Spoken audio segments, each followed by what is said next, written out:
It's better to stay in here sometimes, I isn't think it? she left. It's turning her on. She ran out. All right. Thank you, Ralph. Thank you. Thank you. Yeah, Ralph, you're welcome. All right. Everyone, that's it. Okay. We had our fun. Done. Yeah.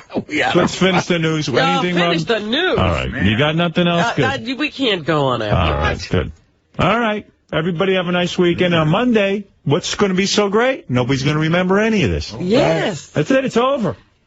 You have those pills? So last you'll hear of it. Done. Done. Those Thank memory you. erasing pills? Thank you, Artie. Thank you, Fred, Benji, you. Robin. Thank you. That's all. That's all. We're done. I love all of you.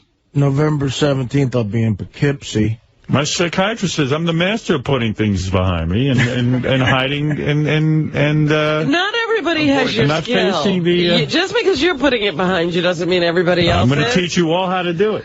But I would say that I do love everyone here. Even you, Gary. I love you very much. I How bet you dare don't love Benji. I bet he's going to cry if you say it more. Artie, enjoy your time with I hope we can all Kara. be happy again. Let's hope she puts out for you. Since Jessica Hahn's not on this coast. All right. Thank you, everyone. This was a fun day. And that's enough. We're done. It is. That's all. Yeah. Some days you don't know how you're going to walk out of the studio. I know how I'm walking out. I've had some weird days, but today's going to be weird. Yeah. And I've had those days where you walk down 6th Avenue in a daze, like, what just happened? Right. You're upset with yourself. I understand. I am. Well, I'm upset with me. I'm sorry that... Because I want peace here at the station. I like an argument, but, you know. But as long as it doesn't go too far. Sure. As long as it doesn't break the skin. What is it, Bobby? You. Yeah. Yes. Yeah, this is Bobby G. Yes, Bobby. Hey now, let me tell you something. This has got to be the greatest moment on the show.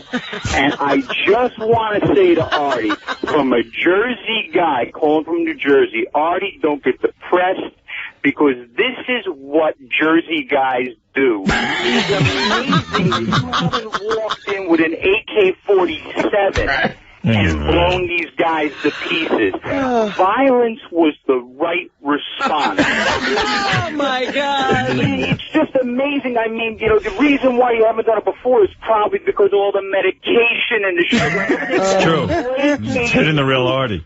This is the real Jersey Artie, and this is what we're paying $13 a month for, and this is fantastic radio. And I gotta hand it to Howard, because I'm telling you right now, Howard, yeah, he's the one to compliment.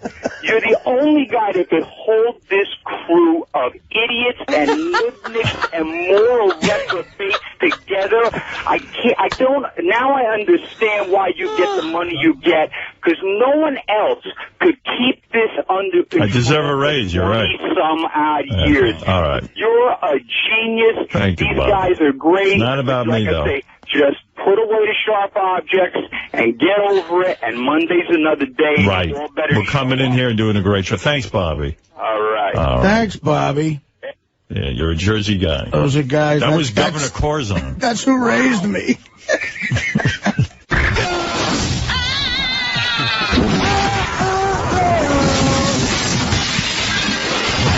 What did you throw? Staff Picks of 2007.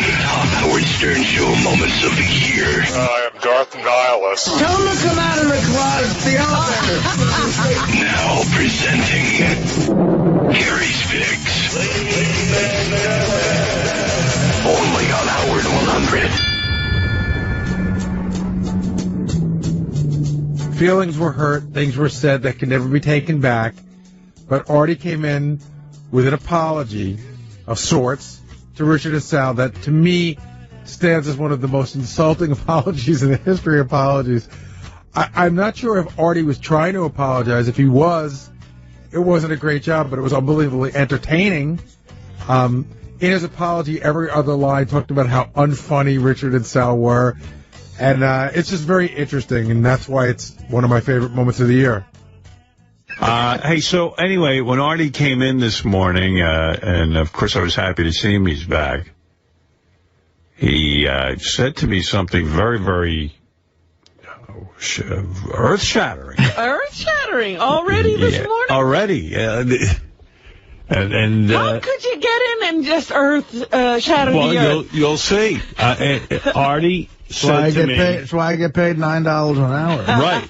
That's why Artie says to me, he goes, hey, Howard, I have an announcement to make to those two idiots. Oh. Richard and Sal. Okay. Well, Howard, related that brilliantly, so it was entertaining. But, now, what did you say to me exactly? I just said, look, I've been thinking a lot about my situation with those two guys.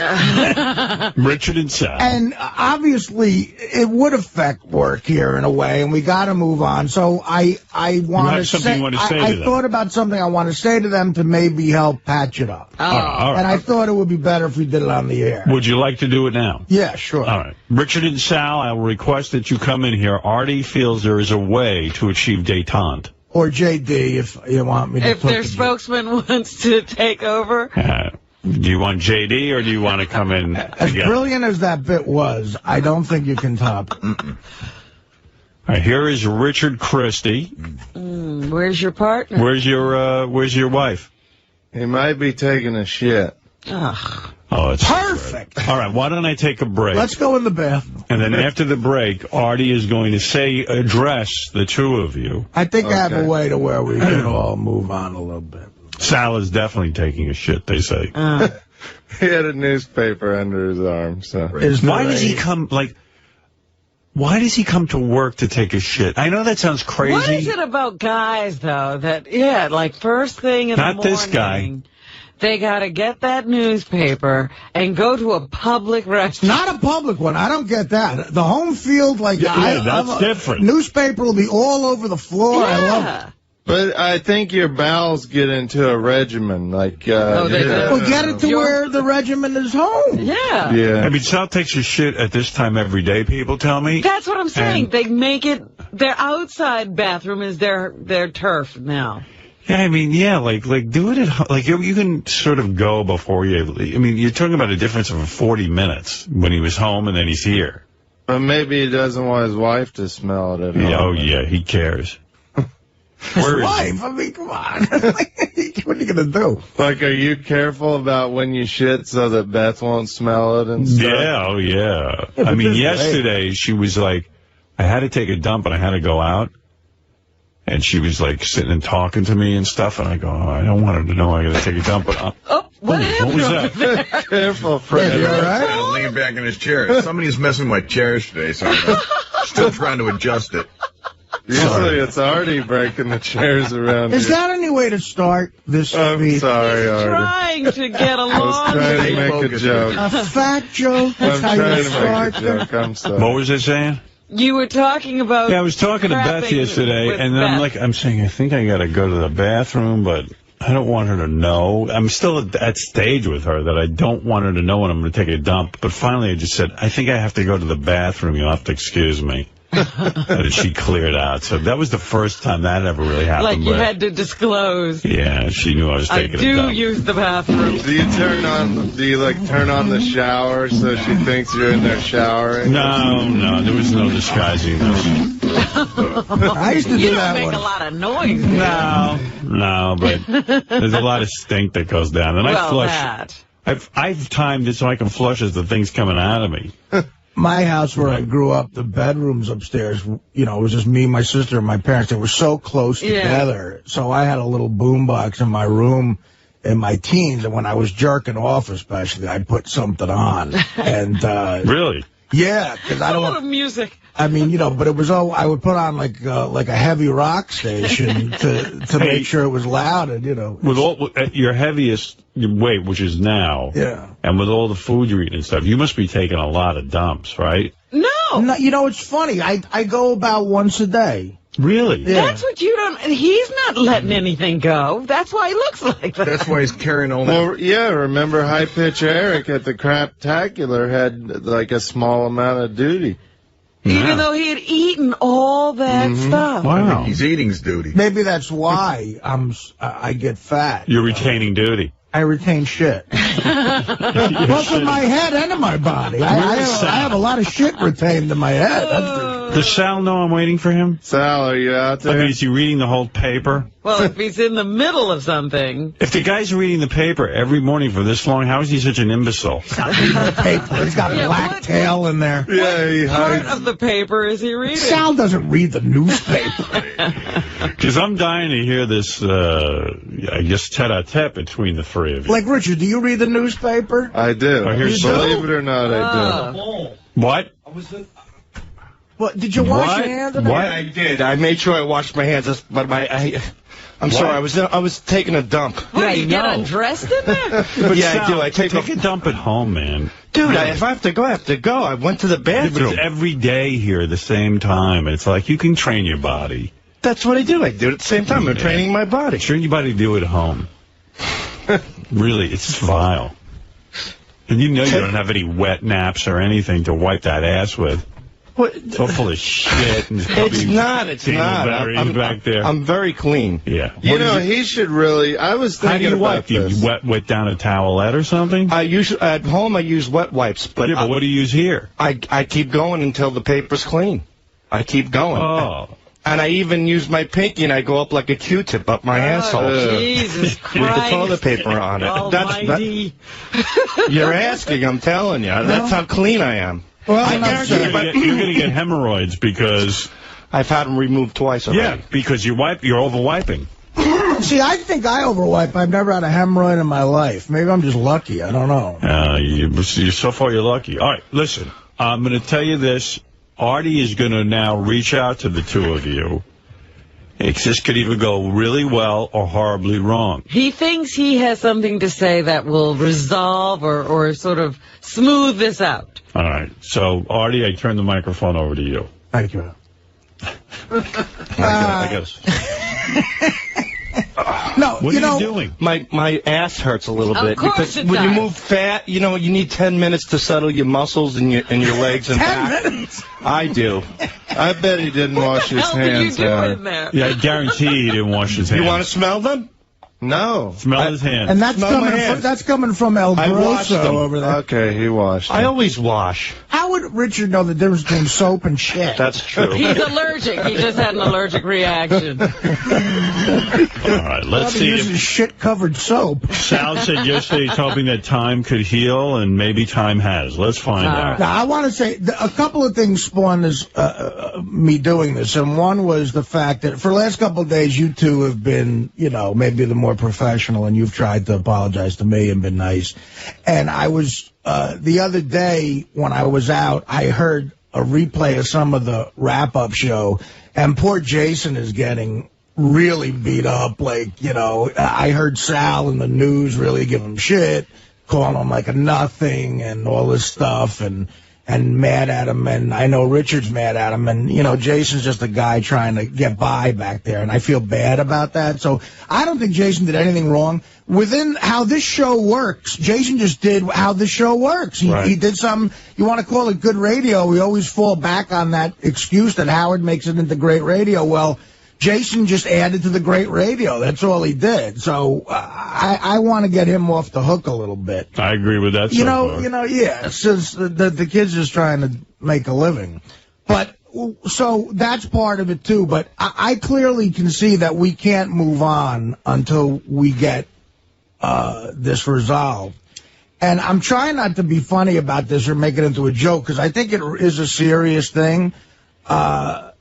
There's some shit that Sal said in particular that I got to be honest with you, I am never going to be able to forget. And I really feel... What are those things that you can't forget? Well, I mean, do you feel a need to itemize them? Yeah, I do. I mean, look, it was really like when he blew up and was yelling at me like that, I felt I saw a lot of the real guy. Mm-hmm.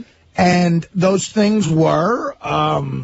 and going into what he said on the wrap-up show, too, that I'll never have kids because of heroin. Oh, yes. If I have kids, all the drugs that are in me, they'll probably look like retards. I didn't hear that. I did. Indirectly, he's writing jokes about my father falling off the roof, which is really kind of low class. And when it comes out of High-Pitched Mike, who's just not a funny guy, he's not a charming guy, it just seems like an evil thing.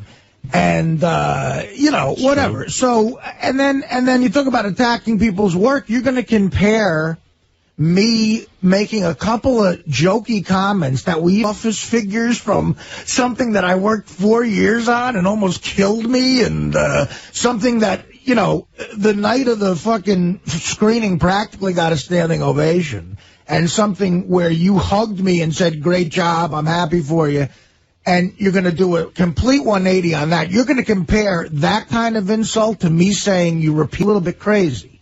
And I wanted to pull tape of the times I complimented your phone calls. There's a couple times I've said on the air, guys, that was amazing, great stuff. And that just goes unseen, I guess. So that's a big thing. But, look, everything I said that was evil, and there were a lot of them, I think I said in reaction to that. So that's my only way of explaining what I said, all right? Me throwing the shit is where I have to really apologize. Now, to me, because of all the evil shit you said to me, I'll call it even, all right? The stuff I said back to you, the critique on your phone calls, whatever. I'm willing to call it even after all that bullshit. But the thing I have to apologize to you about, and to everybody at the show about, especially Howard, who's running a business here, is throwing the stuff at Sal. That was out of line. That was really immature behavior that I thought I'd be beyond. But I got red with anger. And I'm willing to admit that, I mean, sometimes it's like talking to someone who's not that bright, and you don't see why you're aggravating somebody. Like you're comparing a project that I took 5 years out of my life for to a 3-minute movie you made about Robin's twat. It's like I don't get it. I don't. I mean, are you dumb enough to really? Whether you like it or not is not the issue. Just at least admit that, look, it was a lot of hard work, harder than when I did on a Meats and Vegetables movie or whatever the fuck it was. And the fact that I realized I was arguing with a not-so-bright person made me red with anger. Well, let me ask you something. That's what happened. This doesn't sound very promising. No. He's explaining himself. I'm getting everything out on the floor. Right, because, I mean, you just called the guy not so bright. Yeah, well, listen. I mean, he's called me a lot of things, too. I'm a fat guy. Well, I did a lot of heroin. Are we still at the name-calling stage is what I'm trying to get through everything. I don't think we can move on until I get everything out here. Okay. All right. So that's when I was really smart. Wait a minute, he's not done. We moved on. Just let me speak. I wanted to, Howard, please stop interrupting. Oh, thank you, Sal. Go up. All right. You're right. Okay. All right. So, anyway, that's how I felt back then, is what I'm trying to say. I realized that you guys are smart guys. You're here for a reason, and I've always thought you guys were funny. And Howard knows what he's doing. So, look, I agree it matters. Well, it does matter. You have to work to here. them. It's a personal thing with them. Okay, they so admire you. And that's a little bit flattering. But the one thing I must apologize for is the throwing of the shit. The other thing that really got to me, is the talking behind my back. Now, I know that you guys are going to say it didn't happen, but the fact of the matter is it did happen. And I thought we had a type of relationship where if I said something that really irked you that much, you could have come to me either on the air or off the air. It's always funny on the air. Or off the air and said, look, Art, I think you're being two-faced. I think what you say is wrong. It gets to us. It hurts our spirit. please stop doing that. But instead, you decided to have a little powwow with Jason or with other people, because what happened on the wrap-up show the other day when you complained about this finally on the air where I would hear it, clearly everybody in the office knew what you thought. So there's a reason for that. And that's aggravating to me. I don't like knowing that guys I feel are my friends are talking behind my back. It can't work that way, because then I just can't trust anything you guys do or say. So that really, really pissed me off, that you would go to somebody and say that. Now, that being said, I know you might get mad at Jason again, but you shouldn't, because Jason is just feeding into the whole thing. And by the way, this is a bit that you guys started. Jason's feeding into a bit that you guys began by saying, we have something to say about Artie, after weeks of talking behind my back. So if I never, first of all, I only reacted to it because I happened to hear the wrap-up show. If I didn't hear it that day and said to Howard, I want to say something, this still would be lingering on. I said, look, I want to address this. And then it turned into what it did the other day. Mm-hmm. So if you guys can agree to just never talk behind my back like that again, on any level, if I do something that irks you, and you really are hurt by, whether I say it on the air or off the air, and it's going to be on the air, because the one thing I'll say, I might have said some fucked up things, but it was all to your face. You could hear everything I said. It was on the air, and you could address it at that point. Well, let me ask you something. You said that you really hate Sal, like you hate him. Yeah. Like you do not, you hate him.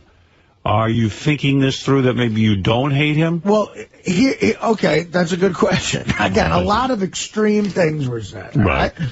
But I got the feeling that you are very sincere when you say you do not like him. Well, I do have a problem with Sal, that it's going to take time for it to go away. Okay. I really do, because I think that a lot of what he said was real. You know, and you know, look, if a guy really feels that way on any level, whether it's as extreme as it sounded or it was a little bit phony, you know, either way, how would you like somebody who thought that about you? I mean, would you be able to work with him? It would be very hard, because he's my teammate. Exactly. So I can't say for sure that I like Sal the way I used to, and I question how much I liked him before. Well, you question how much you liked him before. Yeah, because now I really feel that's what he thought. I mean, that's thought out shit. But wait a minute. That's detailed stuff. That's not him looking at me and just going, "You're fat" or something. That's really thought out. Like, this is what this did. This is what that did. This is what I think. This is what you said. And you know, Richard, who comes off as this, like, lovable little hayseed, the get treated, I'd quit. Because you guys get treated like shit because you act like shit. I probably get paid, I'm not sure, I probably get paid 10 times as much as you guys. And guess what? You're overpaid and I'm underpaid. That's just how it is. You guys come in here and act like retards. You know, you paint your cocks blue and shove them in each other's face. Come in here and say something funny, and then I'll respect it a little more, and then you can get airtime. In the 7 years I've been working here, only 10 other people besides myself have seen my dick, and they're all hot chicks. Well, some of them used to be hot, I think. You know, so, I mean, why would you expect to be treated anyway but how you're acting? That's so fucking dumb. And the other reason I get paid more than you and I get treated better than you is because, guess what? I'm more talented than you guys are. If I sat back there and made phony phone calls all day, they'd be better than your phony phone calls. And if you guys sat here in my chair all day, you'd probably be asked to leave by 8 o'clock. All right? I took some confidence pills, maybe. I don't know. It's enough of the bullshit. I'm sick of people walking all over me like Artie should be treated the same way we should be. No, he shouldn't. I shouldn't be treated that way. And maybe I'm close enough to you guys and I look like a big enough of a slob to where you get fooled into thinking, oh, he's on our level. I'm not on your level. I'm smarter, I'm funnier, I'm better at every aspect of this business than you do. All right? Maybe one day you'll get better. I don't know. I don't really give a fuck. It doesn't affect me either way. But the fact of the matter is, I get treated better than you for that reason. If you want to get treated like me one day, someday at a show or this show, I don't know, work harder on what you do for a living. What can I tell you? It's not my fucking problem. People will continue to treat me better than you. The same way I treat Howard better than certain people, and Robin and Fred. There's a hierarchy here, absolutely. And I'm probably 5th or 6th down on that totem pole. I deal with other people getting treated better. You guys are going to have to treat people, however you want to treat them. Okay? So, and I'll treat people the way I want to treat them. And if you guys are mad about what I'm saying right now, it's just me being honest. And if you want to get better at it, or if you think you're better than me, prove it to me. You know? I mean, look, what do you want me to tell you? I've done stand-up with you guys on the road, and do I think there's room for improvement? Yeah. Do I think I'm a great stand-up comedian? No. But I'm better than you guys. That I know for a fact. So if I get treated better at a gig, there's a reason for that, too. I don't know how else to put it to you. You guys said some evil, nasty things, and it's wanting me to get really, really honest. And if you guys can agree not to talk behind my back anymore, and if you have a problem, come to my face and say it to me, and I'll agree to try to watch what I say about you guys. Because now I know, believe it or not, I am censoring myself. Whether you know it or not, I have to. Because now I know what really gets to you. And I don't want to get to you that way if it affects your work.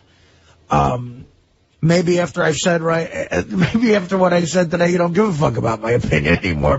Maybe that's the healthy way to go. But really, that's it. That's the biggest problem I have. I will agree to watch what I say about your work. If I feel it's really getting to you, and if I feel I went over the line on the air, I'll go to you and I'll say, hey, look, man, was that too much? Because I know you're sensitive about it. Maybe that was too much. I'm sorry. I'll agree to that if you agree to what I just said, to those terms. And then if that's the case, I think we can shake hands and move on, because we need to move on. We work too closely here. And, look, what I feel about you as people is I've always liked you guys. You're all right guys. You're good guys. You remind me of myself a lot when I first started working at a show, and you have insecurities that I had then. And guess what? I still have them now. I have all those insecurities. It's hard. Mm-hmm. It's hard for me to talk as positive about myself as I just did. But I guess, after 12 years of doing this and making a living at it, I'm easier with maybe patting myself on the back sometimes. In relation to you guys, I'm confident. We're friends. We're still friends. Like, I always thought of you as friends. There's nothing I wouldn't do to help you guys out. I've tried to help you guys out. But after all that, to talk behind my back and be perturbed about it to where it comes to a point on the wrap-up show, that's really, really hurtful to me. It really was. And got out of hand. It got out of hand. So when you came in here to discuss that part of it, I was already mad. I said a couple things you didn't like, and then Sal went off the deep end, and that's where we went into a different level here. Right. So I'm really sorry about throwing something that was out of line. I'm sorry I hurt your feelings about your work. You guys are funny motherfuckers. You deserve to be working at a big-time show. You're on the biggest show ever. I mean, Howard was nice enough to say that, I had a career before here, which I did, but nothing like this show. And if I ever leave this show, when I leave this show, wherever I go to will not be this show. And it won't be as great. It won't be as cool. It won't be as funny. And I won't be as great on it. But I know for a fact I'll be able to get a job and make a living in this business. And I'll have the memories of this show as my sort of golden era of my career, And a lot of that has been working with you guys, So, I mean, that's how I really feel. I don't feel I'm better than anybody on like a personal level. But I've earned the right to get treated a little bit better than guys who are rookies. That's all I feel. If you have a problem with that, what can I tell you? Because of Howard being so generous and putting me on the show. I've made a name for myself. To the next show I go to, I'm going to be treated even better. You go up in this life, and I'm proud of that. If the bottom falls out, I'll have to go back on the road doing stand-up. What can I tell you? That we all got to make our own way in life. And I'm sorry I in any way aggravated you. I like you guys. And Sal, I would never fuck your wife, even if I had the chance to. The woman has been through hell. And I don't hope your kids get AIDS. They're nice kids. I hope they die of some other disease at about 98, 99 with a nice plate of meatballs in front of them. And that's it. All right? So if you guys can agree to the terms I just said, do we want to hear about it? No, of course. Now they get a chance to, of course.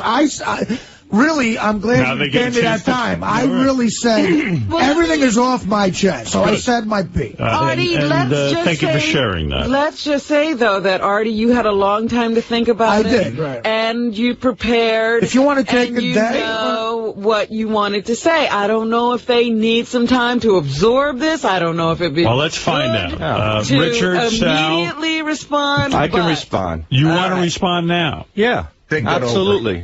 No, I don't want to think anything. Fred says you should think it over. Can I just say one thing? Sal, I like you. And I respect everything that Artie has just said. And I want to respect what you're going to say. But I think anything that you're going to say right now is going to be said out of, like, anger or some sort of, like, hostility or hurt feelings. The one thing I'm going to say, I don't think it's going to be very smart. Fred, maybe we should give them a little time to think. I could plunk down the phone to hear what some of the callers I think that's a better idea. I really we can take phone calls and then take a break. This could potentially go. I want to take some phone calls. This could take a step in the right direction, or you could just march off the cliff, Sal. I'm worried about you. I'm telling you. You say let Sal talk? Oh, yeah, let him talk. All right, Sal, go ahead. All right, Gary says let Sal talk.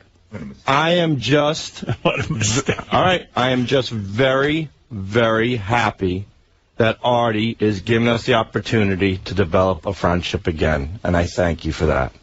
And I made mistakes, and I went over the line, and you've been nothing but a fucking grade A golden guy to us many, many times. And I should have went to you personally, like you said. Should have gone. Should have gone. And I said, you know, Artie, this is bothering me, that's bothering me. And you know what? You would have talked to me like you always do.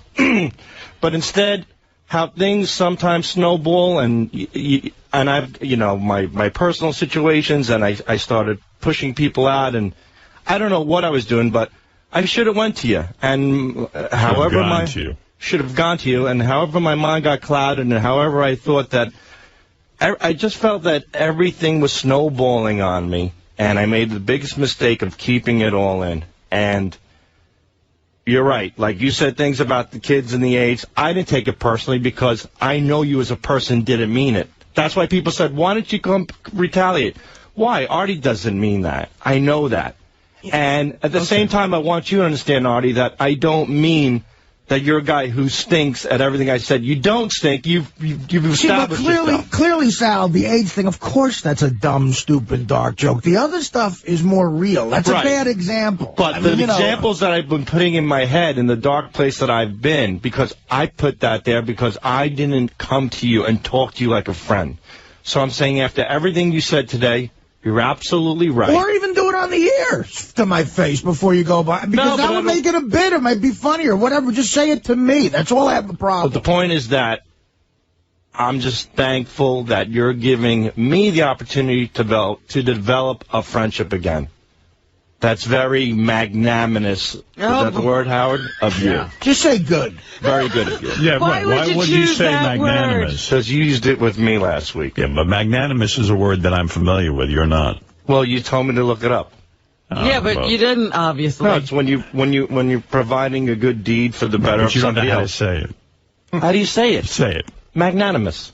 Now you said it. Now you said it. All right. And again, you know, you see how you evolve as a person. The first time I heard that word, I had to look it up. It was in a movie. It was about 10 years ago. This is how you get a better vocabulary. Richard, what about you? We heard from Sal. Before you speak, let's take a few phone calls, and let's hear what's going on in the audience's mind. This is a very, very real moment.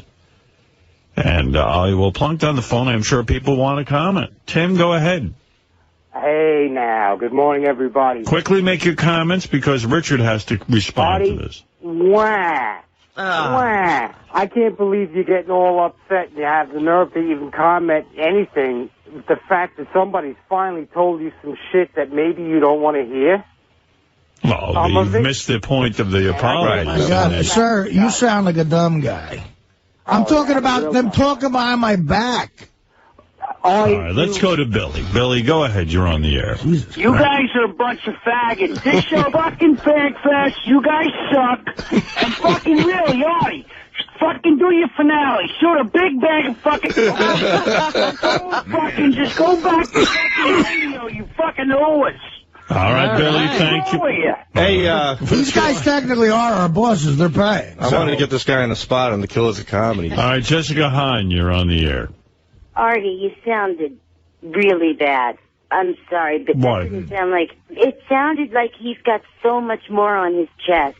He sounded like he just watched Sal and Richard shot them down so bad, said they're nothing to him, they're not talented, they never will be, that's why he makes more money, and then he says that they're funny. Which is it, Artie? You just said...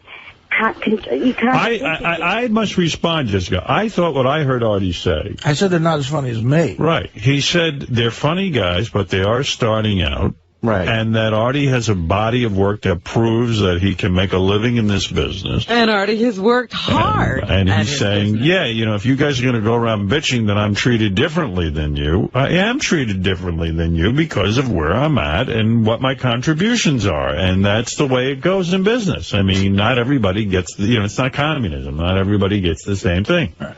I think that's a legitimate... I know, but he still sounds not... Artie, you got a lot still to say. No, I really... Honestly, Jessica, I mean, look, it's hard for me to say... Believe it or not, it's harder for me to say something positive about myself than it is for me to say something negative about myself. And that didn't sound like me, you're right. But guess what? I had to be insanely honest right now to move on.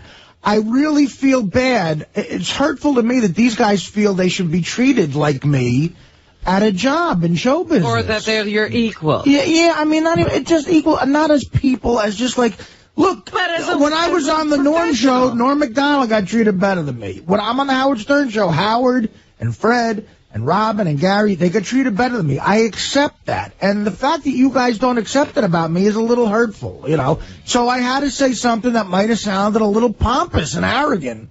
I know that's not my style, but that's what I had to do. Jessica, is that okay with you? I guess I just... All right, well, I'm going to move on because there are plenty of people who want to comment on this. Molly, go ahead. You're on the air. Hey, now. Artie, I think I hear Hallmark banging down your door any day now. Hallmark? Yeah, some sort of greeting card, maybe for those sympathy lines or just thinking of you cards. Wow. I mean, you don't feel Artie's openness and sincerity came through? I completely agree with Artie because I'm in love with him and want to have his love child. But I still thought it was hysterical that was his kind of peace offering. All right. There was a lot of negative shit there, but I'm trying to be... Right. I'm trying to get everything off my chest. Dennis, you're on the air in Columbus, Ohio. Holy shit, you guys put Artie on a diet. You won't shut the fuck up. It was a little verbose. Damn. Didn't have the problem. Let's remember how this started. What? I'm the one whining all day.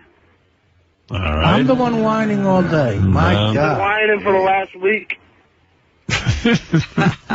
John, you're on the air in Boston. Hey, Howard, how are you, pal? All right, what's happening? Well, I have to... Artie is absolutely correct. And, I'm one of those people that hate Sal. And you know what? Sal's a big man for saying that. I'll have to give him kudos, even though I can't stand him. Sal was a big man today. He stepped out. And you know what? Artie's a lot more bitter since he's not with Dana. I have to say that, too. Really? All right. Probably true. Melrose, Larry Green, what do you want to add to a lot of this? Artie's speech was from the heart. Jessica Hahn's insane with her comments. Artie, you're right. Sal and Richard, you're okay, but you're Bush Leaguers. Artie's Major League. It's Melrose Larry Green calling. All right, thank you. Eric, go ahead, and the reviews are coming in for this very dynamic moment, and then Richard will have his turn. Yes. Hey, now. Hey, now. Hey, Artie is absolutely right. How can you follow Melrose Larry Green? He said it all. Artie, he's the fucking man, and you know, good for him for saying that to them assholes, because you know what, they needed to hear that.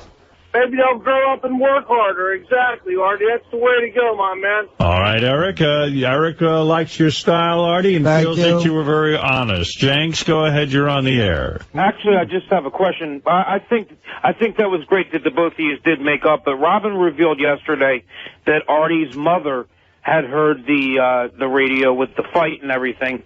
And Artie, I was curious, did your mom have anything to do with kind of talking to you about getting back together with these guys? Is the reason for your speech and getting back with the guys had anything to do with your mother? She's a very big role. No, I will say my mother was upset that I threw something. Right. But she heard the whole thing, right? No, she heard bits and pieces of it. Oh. All right. Thank you. Well, I think you should still box.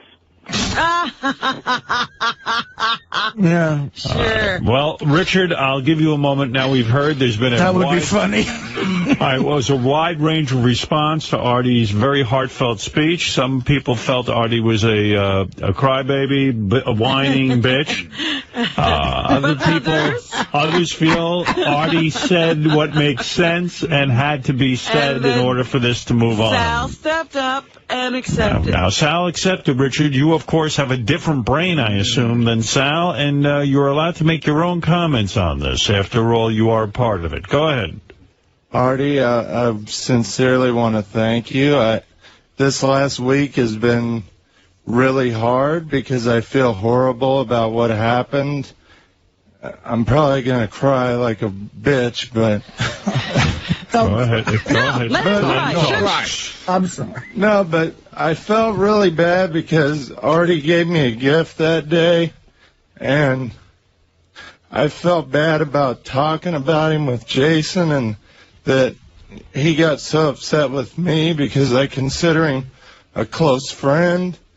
And the few times I've hung out with Artie, I've had some great times with him, and I do consider you a friend, Artie, and I'm sorry about what happened, and I swear I will never talk about you again behind your back with anybody. If I'm upset with you, I'll come to you. And I thank you so much for this, Artie, because it really does. It means a lot to me, and I love you. I admire you. I only wish, like, when I see you on Letterman, I think, wow, that's so amazing that you've got to that point and the hard work you've put into it. And I hope that one day, you know, I can maybe get to that point. And I love you, Artie, and I thank you for everything today. I'll be on Letterman again November 12th. All right, there was some tears there, Artie. Listen, Rick, thank you. It makes me feel bad. Don't feel bad. I feel bad. I feel bad because this happened last week. I've felt really bad about myself. Richard, you described something yesterday where you hung many pictures of Brad Pitt on your walls. Artie missed that yesterday. What happened? You worshipped Brad Pitt, and you and your friend, when you go to the movies together 4 and 5 times and see Brad Pitt movies. Did Artie hear that whole thing about I know. No, I did hear that. Yeah. Where you're going to start the DVD at the same time. Brad Pitt thing, no. They went to see Legends of the Fall 4 times together, and Richard always had posters of Brad Pitt on his wall. All over his wall. As a young boy growing up. He even went to work for Brad Pitt's fans. Richard is dating a hot chick. You admire Brad Pitt and Artie in the same way. Absolutely. Yes. There's not a lot of people who admire both. Well, I admire anybody that's successful and has worked hard. I admire you. I admire Robin, Fred, Benji, Gary, Sal, Everybody. Well, that's a shocker. You wouldn't cry over Benji if Benji was upset with you. You feel Benji works hard? Then it means nothing. Even Scott the engineer I admire. Because really? Everybody, Gary, everybody on this show has worked. I want to make it clear, I don't admire Benji or Scott the engineer. How about Ronnie, Richard? Scott, but not Benji. Dude, admire Ronnie? Yeah, absolutely. Oh, really? And everybody that's here, then it means nothing. Anybody that's worked... Of course, we all admire each other. But anybody that's worked hard to be able to make a living doing what they love, I admire. I agree with you. Ronnie does work hard. Benji and Scott the engineer does work hard. Everybody here loves what they do. I look up to successful people, and that's why I looked up to people like Brad Pitt. And there's other people who look up to you guys, I'm sure, for your level of success. No, too, not right? really. So, I mean, I'm sure there are. Who? Name one. Bob Levy? No, not even Bob. All right, listen. Mike Morse? Wait a minute, I don't know. Artie, how does it make you feel to see Richard crying? It makes me feel terrible that he's in that, he's got to go through that. But again, guys, I must say, you guys started this whole thing. I know, and that's why I don't feel terrible We could have ended this the other day when you came in here, but then, my God, did it get to another level there that I don't feel is all my fault. I feel both of them were very sincere in what they said, and I assume you're agreeing to what I said, and I'm agreeing to what you said, and that's it. So we can agree to move so on. when you guys see each other in the halls now, It'll be fine. will you be saying hello to Sal, for example? Yes, I miss those great conversations. So you will say hello to Sal and Richard, and you will not feel funny about saying, "Hey, Richard, how you doing?" No. And Richard, and again, even if now here's the big question. Yeah.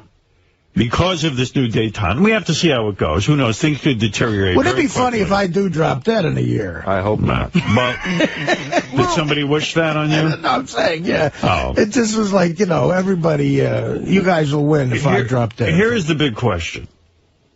It is true that you were booked to do a gig. Yeah. With Richard Christie in Cleveland, I believe. December 7th at the State Theater. Richard informed us yesterday that had been called off, that you are going, but that Richard would not be going along with you. I have to go. Of course. Will you be inviting Richard back? If Richard, and I thought about this too, and I thought, look, first of all, I don't ever take money out of a guy's pocket. I would have forced the money on Richard even if he didn't come. But if Richard wants to, I'd love to have him back on the game. Oh, Richard, will you be willing to go to Cleveland? I'd be honored, Artie. Thank you very much. Right. So how many minutes can we depend on you? I swear I will do. I can do 10 to 15 minutes. It's all right. What do you need, Artie? I do 2 minutes of jokes, 8 minutes of crying. But again, the other thing is there's a reason these guys, you talk about why does Levy ask these guys to come, and I've given them shit about their stand-up. They do stand-up, they perform, but the crowd loves them. The audience loves these guys. When they see them, they go nuts. And, of course, it's fun to... It's a treat for the crowd for them to be there. It's a better show. Is it fair to say to the people of Cleveland that they will be treated to a reunion, like Van Halen reunion, like this is going to be you and Richard up there? December 7th, the State Theater in Cleveland, guys. Get your ticket now. This is going to be... a reunion. Will you hug Richard on the stage? Well, I was is there a hug? I'll shower. Now, Richard, well, before we get to the group hug, Robin. Right. And I would like to hug you, Robin. But the thing is this. Will Sal ever perform with you again? Now, that's a big question. Don't answer too quickly. Yes, of course. He will. Of course. You're saying to me that Sal will take the stage one day with you again. Yes, absolutely. Are you giving him the stage? Don't we have a gig on the books, do we? I'm not sure. What do you mean you're not sure? You don't know? You said yesterday you didn't think you were working with him. You're that busy? I don't know. I just don't know of any gig, but if there is, I'll let you know. How would you not know that? My wife, do you want to be in Cleveland?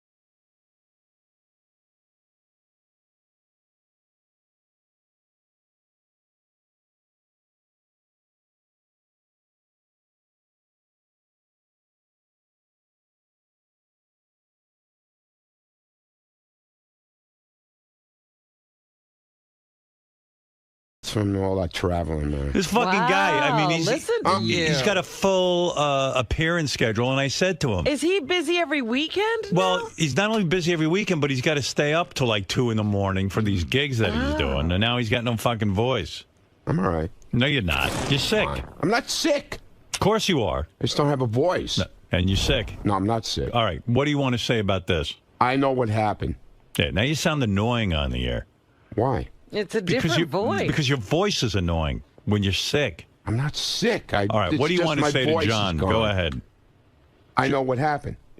What happened on your Twitter account? Somebody tweeted through my account. I know who did it, and I know how it happened. Who did it? I can't say. Oh, why? Why can't you say? I can't say. Elephant shit part 2 here. You Too can't bad. say. Sorry. Wait, Ronnie, how did you find out who did it?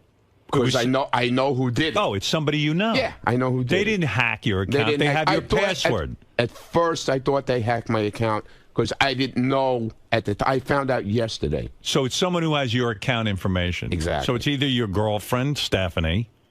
Who else would have your account information? Somebody had my information. Was it Stephanie? And somebody put out, it wasn't even, they misspelled it. It was supposed to be, instead of pooped, it was supposed to be popped. If I pop a boob, what was this? It's something to do with implants or something like that. The quote that came out was, if I poop a boob, I'm going to feel really it was thirsty. Supposed to be pop the boob. But you regularly make spelling and grammatical mistakes on your Twitter. Oh, tell me about it. It's the funniest thing ever. Understood, dude. But so I one told you would expect that this could come from you. Why won't you say who it was? I told you yesterday. I told Shuli on Saturday when it happened, who right away, Shuli ran to my room. This happened when we were in Portland. Right. I was asleep when this came out, and I had no clue it was on Twitter. Why? JD texts me like at 6 o'clock at night, which is 9 o'clock here. Explain your thought process. Why won't you tell us who did it? Like, well, who cares? Right, exactly. Who but cares? why won't you say who was tweeting from your account? Say. Why? I can't. Somebody has your login but and tell password? me why you can't say it. I just can't say it. Why? I can't. But why can't you say it? Because I don't want to. Why don't you want to? Because I don't want to. So fucking retarded. I don't want to. Is it because... was it another girl who you're cheating on your girlfriend with? Stop it. So then what are you fucking afraid of? I'm just... Well, how would you be compromised by telling? I just don't want to... I don't want to tell. Was it your son? No. He doesn't have your Twitter account. I don't know. I don't know who it was. Somebody has your password? Maybe. Well, of course they do. Well, I know. I mean, I could speculate who has your password. You can't speculate Go anything. ahead, speculate. Well, Zena's buddy girl runs a lot of the hot chick of the week. Oh, so it was Zena's buddy girl. No, it wasn't. Sure it was. No, it wasn't. Because she tweets for you sometimes, doesn't she? No, never. She did one morning when we were here. She did? Yeah. I don't remember that. Was it your daughter-in-law? No. I just Was it Anthony Weiner? I mean, who was it?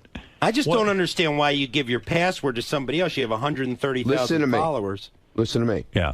I told you I don't want to tell you. Why? Okay? I'm just asking you why you give... You fucking annoy me. Why won't you tell him? What is the big fucking deal? I don't want to tell him. Why do you give your password to other people? I don't want to tell him.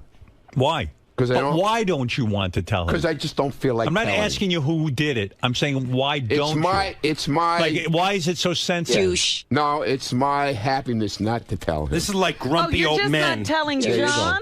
Exactly. You can tell Howard. I'm not telling him John on the air. leaving, I won't tell him on the air. I'll tell him off the air. But I won't tell him. Because right away he runs to me with this story yesterday. It's like some big deal. Him and Shuli. It isn't a big deal. It's interesting. I know it's not a big deal. Who tweeted for you?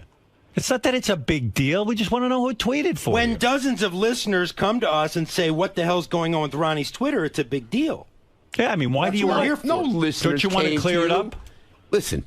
How do you think John found out about it? He's following your Twitter? How it started? Yeah. Shuli started putting it out there Saturday night. Okay, so finish the story. You're telling a story. There's nothing to tell. Who did it? I don't know. Why are you being so goddamn weird? I don't know. All right, goodbye. All right, thank you. Goodbye. Wow. Oh, fucking weirdo. Get out of here. And don't use this show anymore. And don't use my audience anymore. Get out of here. Don't use this audience for your fucking purposes. Get out of You here. don't know who fucking hacked your account. What are you, a man or a mouse? Fuck you. Right. I can't believe this. I'd rather talk to Benji. How annoying. What was that all about? Because you know what? He has no reason for not telling No, I anyone. just don't want to. Yeah. Let's stop being interested in his life. We'll watch all his opportunities dry up. And Benji. What do you say?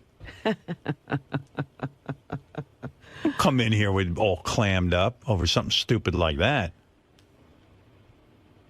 I don't get it. Just wasted 5 minutes of your time. Yeah, It exactly. appears. Yeah. I'm stupid. I know. Martin, you're on the air in Tacoma. Good morning, King. Good morning.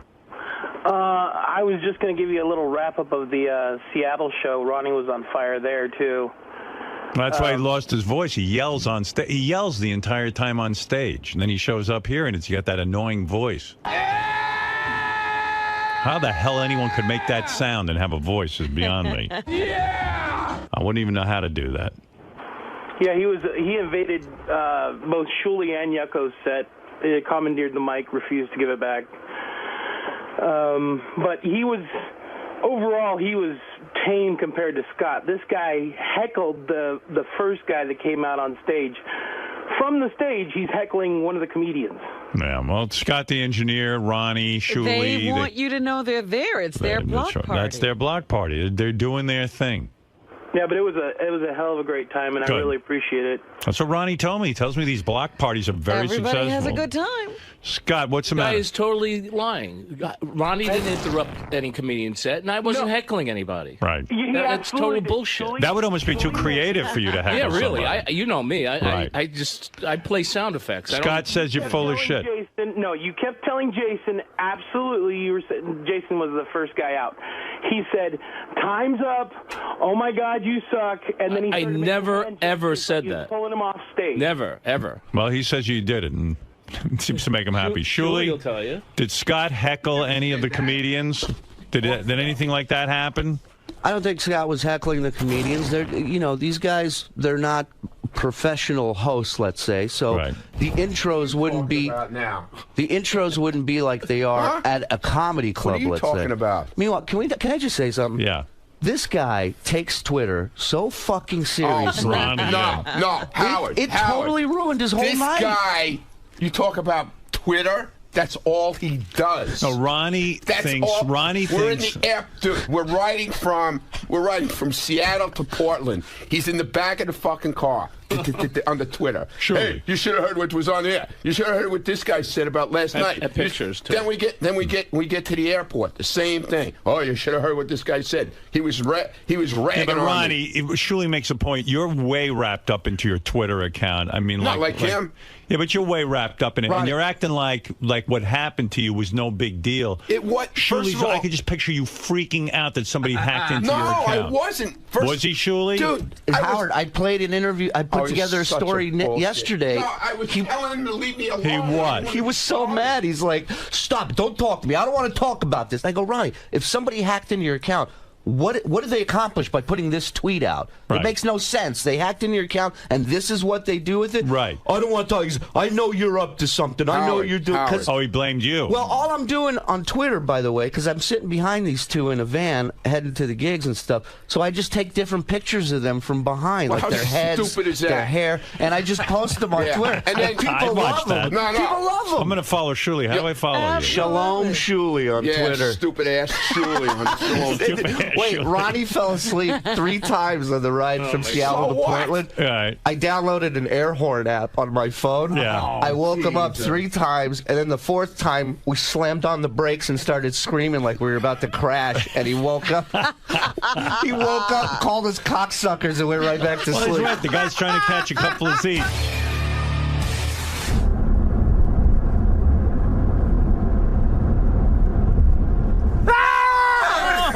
Fucking cocksuckers.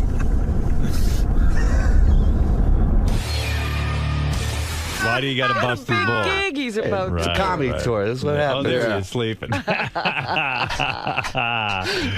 that. Is that the picture you tweeted? Oh, I posted about 15 pictures. I took a picture of him looking at his phone at the restaurant, and somebody tweeted that it looks like their grandfather trying to work a remote control. Like his glasses were up. And he's trying to read the menu. He's looking at his phone. He looks like 2001 when they see the monolith. This guy thinks every time you're looking at your phone, you're tweeting. I wasn't tweeting. I was actually answering an email. So why are you acting like with the John Lieberman story, like it was no big deal? Breaking his balls. Yeah, but I mean, that is a big deal when somebody starts tweeting from your account. It was a mistake. Oh, with somebody you know who? Yeah, exactly. Right. But you were freaking out, I'm sure. I would be. Look. Here, I'll tell exactly what happened. Okay. I was fast asleep. Right. Before we were going to do the Saturday night show. Right. We got to Portland. I went to take a nap. I get a text from JD saying, "What's this tweet all about?" I go, "What are you talking about? I have no idea what you're talking about." Right. So then I go and I look on Twitter. I don't see anything. Right. Then I go downstairs to the lobby. We're going to leave. Yeah. It's so fucking stupid. It really is stupid. I go downstairs, and this one right away with the microphone. He's got the big tape recorder, the microphone. Doing his gig. He's going, "So what happened?" I go, "What are you talking about?" He goes, "This tweet that went out." I go, "I have no idea. It's not me. I was asleep."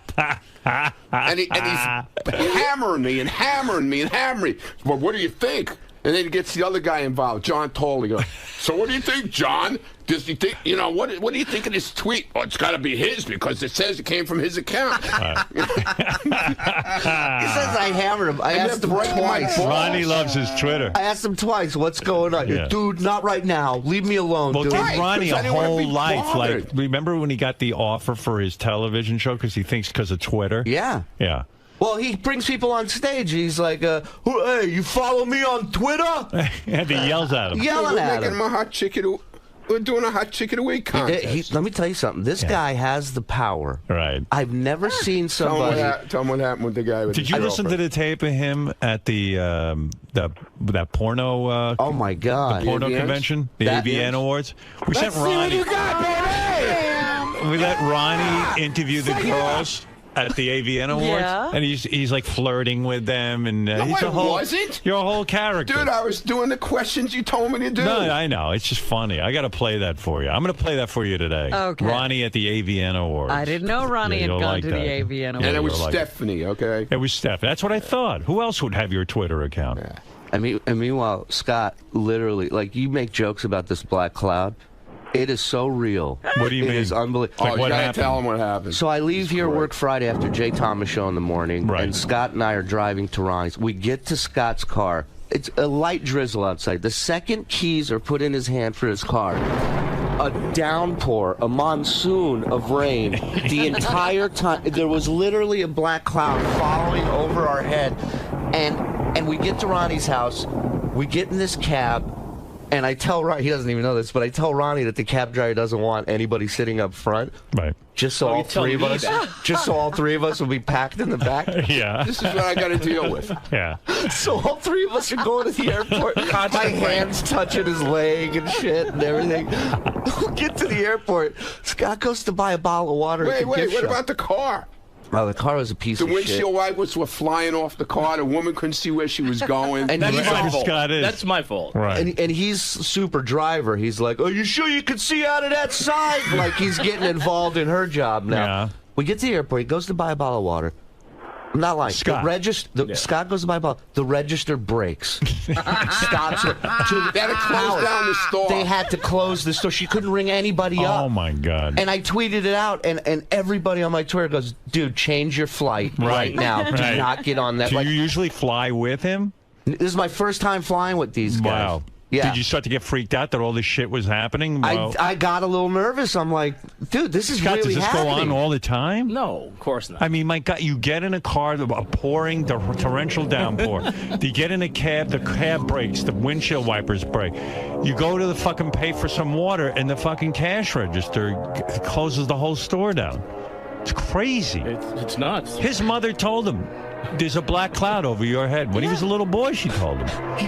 But we made it to Seattle fine. It was, One of my highlights this weekend was the sound check in Seattle that we did. And Scott comes down to make sure that there's stuff that's compatible with his DJ equipment. Right. And so he tells the sound guy, he says, so where do I plug in at? And the sound guy goes, what are you running off of? And Scott pulls out his cell phone. There we go. Yeah, there's my DJ. I put a lot of effort into this. Then he couldn't get his phone froze up on him. Yeah, phone was breaking. He had to take the battery out and reboot the phone. My DJ's on the phone with Verizon. Give us a few minutes. Can you hear me now? So... And all day long, they just are waiting for me to what prank would be a them. typical device that a DJ or a sound guy would use? Not his phone. A laptop. A laptop. Yeah, something. CD player. Right. Turntables. Nobody something? uses CD players anymore. You make enough money. Get Nobody a uses a phone, Scott. Well, I mean, what can you do from your phone? I do what I have to do, what I need to do. I do Right. everything. I play music. I play whatever I need to play. I can do exactly. I have a mixer on the phone. You know what he doesn't do, Howard? He doesn't turn his ringer off on his phone. That's right. I called called it him in the middle of the show. They were doing a big dance contest on stage, and I wonder if his phone will work if I call it. I'm so bored, Right. So I call the phone. Sure enough, the music stops, dead stop, Right. and you hear, and he has like the old phone ring, so it's ringing through the PA So system. professional. Yeah, really. It was- And what does he do? A professional DJ? He picks it up. Right. He Hello. answers it. This must be important. The phone rang. I had to pick it up. something very urgent. And I go, Scott, turn off your ringer, you idiot. And he's turning around yelling at Scott. And it's just chaos. What a horrible show. Oh, it's the greatest It's show going to be the ever. most unprofessional war It show is, but ever. everybody loved it. And Everyone we loves sold out both Yeah, they shows, love it man. because you guys are retarded. Well, Whatever. I mean, come on. that's what we do. Yeah. Take it. Hey, Howard. Crazy, yeah. And Scott chooses the music, so there's a room full of 30 to 40-year-old guys. He chooses Cher, Do You Believe in Love? Well, why would I do Well, that, Ronnie douchebag? likes that. That's for Ronnie. Hey, listen up, Hey, asshole. dude, you were the first one to walk up probably to take a picture with us, too. I love you, Ronnie. I really do. I appreciate dinner and everything. This is Ronnie. This is Martin, that guy Martin who almost died coming up to our green room. This Oh, guy my Martin God. is Yeah, like the guy who went to 400 the big guy. pounds. Yeah, the guy who went to the hamburger place with us? Yeah. You follow the fat guy to hamburger. So when place. you go to one of your shows, it's like the audience becomes part of your family. They go to buy hamburgers with you afterwards. Oh and- my God, we came back to the hotel. You know, you guys remind me of like country stars because the country stars used to let them come to your house. Like they Dolly have that Parton. open house thing. Dolly Parton, right in her backyard, had a fucking Adventureland type setup. We hang out with everyone. Dolly would. No. What about Ronnie would? We hang out. We hang out with everyone. This guy, I've never seen a guy, What do you the mean? first one out the door in everything. Right. We land in JFK. We're in the back of the We're plane. row 26. Scott's in the aisle, jacket on, bag on his shoulder. He's ready to get out of. And the roller suitcase And in the the roller aisle. And where's he in a rush to get to? Nowhere. Right, No- he has to wait for you guys. The show ends. Everybody goes, "Where's Scott?" Right. He's back in his room, relaxing. He goes, "We hang out with everybody. You hang out with nobody." Yeah. Now, who do you hang out with? You go out with Shuli. Everything is a joke, though, you know. Right. They take me to a gay bar after the show. I'm glad I missed that. Ronnie's drunk. All these fans are in the lobby. He's like, "We're going drinking," and our promoter Sequoia goes, "Listen, I have a gay bar set up. It's around the corner. We're taking him to a gay bar." And like 40 people were in on it. No one said a word. Ronnie, when did you realize it was gay? When I walked in. Some guy banged Some me. guy tried to kiss me.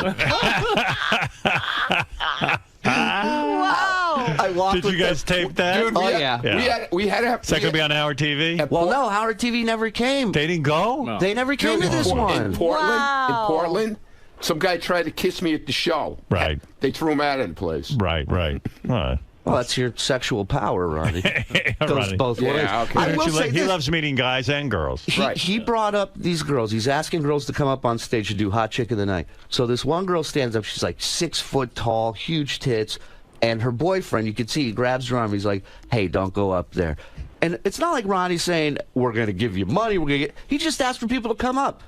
The woman keeps going up. The boyfriend stands up right before the stage. He puts his arm on her. He says, "If you go up there, I'm fucking leaving." Right. He left. This is how powerful he is. She looks at him, she goes, bye, and walks up on stage. And then she took her top off? Well, no, they did She didn't have to because her top was like all 90% open. She was wearing like a one of dinner those napkin. tops with the hole in the front.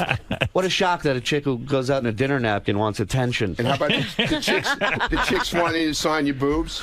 Yeah, there's chicks asking to sign boobs. I was drawing funny faces on her nipples and shit. It was really fun. Wow, Ronnie got power over women, doesn't he? Wait till you hear him at the AVN Awards. You'll see. I'll play that for you later. All right, boys. We got. Let's see what you got. What do you have? Oh, little Steven's here? Yeah. All right, so I'll take a break, and then we'll go talk to We're going to be in Stevens. Hartford and Stanford.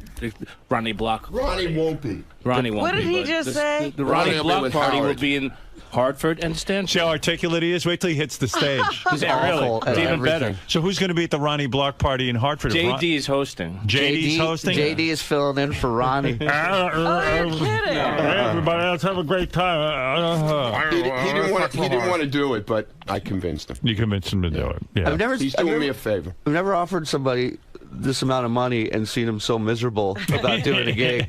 How much does he get paid for that? A lot of He's money, getting a good amount. He's getting a very couple of good grand? amount. Yeah. Wow. And he didn't want to do it. No, he's doing it, but I mean, you know, he didn't JD, want to. He didn't want to do it. That's crazy. he said as a friend he'll He's help really me out. anxious about the appearance. That's what I'm hearing. And I told him, I said, dude, you don't have to tell jokes or just be you. Just go up there and be you. And No, are He you freaking doesn't know we got other plans from afterwards too. What are you going to do with him? For other gigs. Oh, I see. Well, We're hey, going to force him to make money. JD, I'm not. I understand why you're nervous. I do too. I mean, you don't go up in front of crowds. Yeah, Neither do Ronnie and Scott. But They're fine. Ronnie's so out of it. He thinks he's got something going on. But yeah, they love it. They look to do this. And I'm Scott's so money hungry that he knows he has nothing going on, but he'll go up there anyway and just stare at the audience. you have no idea. Yeah. like I'm not gonna do a hot chick. But JD has enough self-awareness to know that he's a He complete shouldn't be fucking. up there. He shouldn't be up there. But the problem is, there's a lot of money involved. Do you have any kind of game plan for when you hit the stage in Hartford? I mean, there's a couple little things. I'm not gonna do like a stand-up act or anything. What are you gonna do? There's a story that I've never told about that I'll probably tell. Home run Already. Well, it involves forget it. And Exactly. It involves what? It's a road story with Artie. You're going to tell Artie's yes. story. Well, no, it doesn't have Artie in it, but Right. it's Something about maybe when you were in Vegas and Artie got you laid? no, it involves a girl though. But See, Howard, the explanation of this story, 10 minutes eaten up right there. Right. Yeah, but you know he's going to hit the stage and he's going to rush through this story because he's going to be nervous. Nobody will know what You know, he I said. told him, I said, look. It's going to sound like this. There was one time, remember on the air, I said I was going to tell a story. Okay. Well, I was with Artie. We were with Artie in Vegas. And then Artie. And then Shuli. I don't know. Have a good night. I'll forget it. This is going to be horrible. Tip your waiters and waitresses. So you're going to tell that story. How long is that story? I don't know. I mean, Do it it's- like Bill Cosby. Let it drone on for hours. I'm really. Then I went to the dentist, and the dentist was, oh my God, he's coming at me with a needle. And then I went to karate school. JD, just get ready for all the pranks, okay? I'm not going to prank him. It's fun pranking you guys. Of course not. No, you're not So what are you going to do? You're going to tell that story. How long does that last? Have you figured out how long that will No, last? I haven't really done it. I sort of just wrote it down, a little bit. Yeah. And that's really it. Intro people. I'm just worried of disappointing because, like, Ronnie's a maniac, and I'm Right. afraid people are going to So come. what do you try to yell like Ronnie? Go, I can. I mean, that's about it. Let's fuck some horse. Wait a minute. Didn't I changed my whole routine this weekend. Right or wrong? No, you did. I got up there, I started telling, like, Black Cloud stories, all that kind of bullshit. So you were talking like a stand-up more. Yeah, okay. It's very versatile. But then I get into my routine a little bit. But then when he goes to introduce a comic, he's like, I don't know who this guy is. I think he's funny. I didn't Let's hear say it that. for- I swear you did. I swear. I'm not lying. You did. That's makes a comic feel real good. Oh, yeah. Way to sell it. And jump in that hole I just dug for Who you. did I say that about? JD, why don't you just recite like a Fucking Chris? liar. Why don't you recite a Chris Rock bit? I thought about that, but no, I can't. I'm not. That whole thing, books are like kryptonite. No, I'm not a stand-up. Books are like kryptonite to black people. Books are like. So you put inside a book and never find it. Here's another comedian back then. Wow. Hello, Hartford. Oh, this is Stanford. Hello, Stanford. I told him, I said, don't put any pressure on yourself. I'm not looking for you to eat too up late. a bunch of time. I already put pressure on myself. But I said, just be a traffic cop up there. Just move the show along. We got plenty of comics. We'll eat up the time, and it'll be a good job. Yeah. That's all I plan. Tell the story about with Artie. Well, it involves a girl, but a girl, and a girl, and she's a big teddy. And then he called her, and then she can't roll, and I blew my load, and then I chased her out. But I didn't I blew my load on the sheets. And I watched TV, and then I jerked off my T-shirt, and then I left the T-shirt. You see this? You see this? Yeah. This is how it is at the show. And then Scott just stares. Scott contributes nothing. We just got a glimpse of the show. It's like Howard. What is that, I'm just letting the action flow here. I don't want to interrupt anybody. You don't want to interrupt the action. No. This is good stuff. Why would I want to get in the middle of this? Right. It's like Ronnie and a totem pole. So why do you bring Scott? I mean, seriously. I'm not supposed to say a lot. I like play ringing effects. That's what I do. Scott's like a human totem pole. All right, look. You hit it on the head. I got to get ready for little Steve. Yeah, we got to stop this. JD, you think you'll get laid at the show? There's always a hot chick who's going to want to bang you. We'll see. When they see you on stage, they're going to see you in a whole different light. We'll see about girls, I'll meet you after the show. Meet me by the dumpster. Scott's good though. He is. He's like an Indian, Indian pole, whatever you call it. Cigar store Indian. Yeah, cigar store. I'd like to do my impression. He has a little tear coming out of his eye. But you said weeks ago when you saw the footage from our TV, you said you're fascinated with him doing nothing. Nothing. He just and I'm fascinated. Like when we have a problem here at the radio station. Yeah. And then everyone's springing into action, and then Scott just stares. Slow down, Evan. Or trails behind.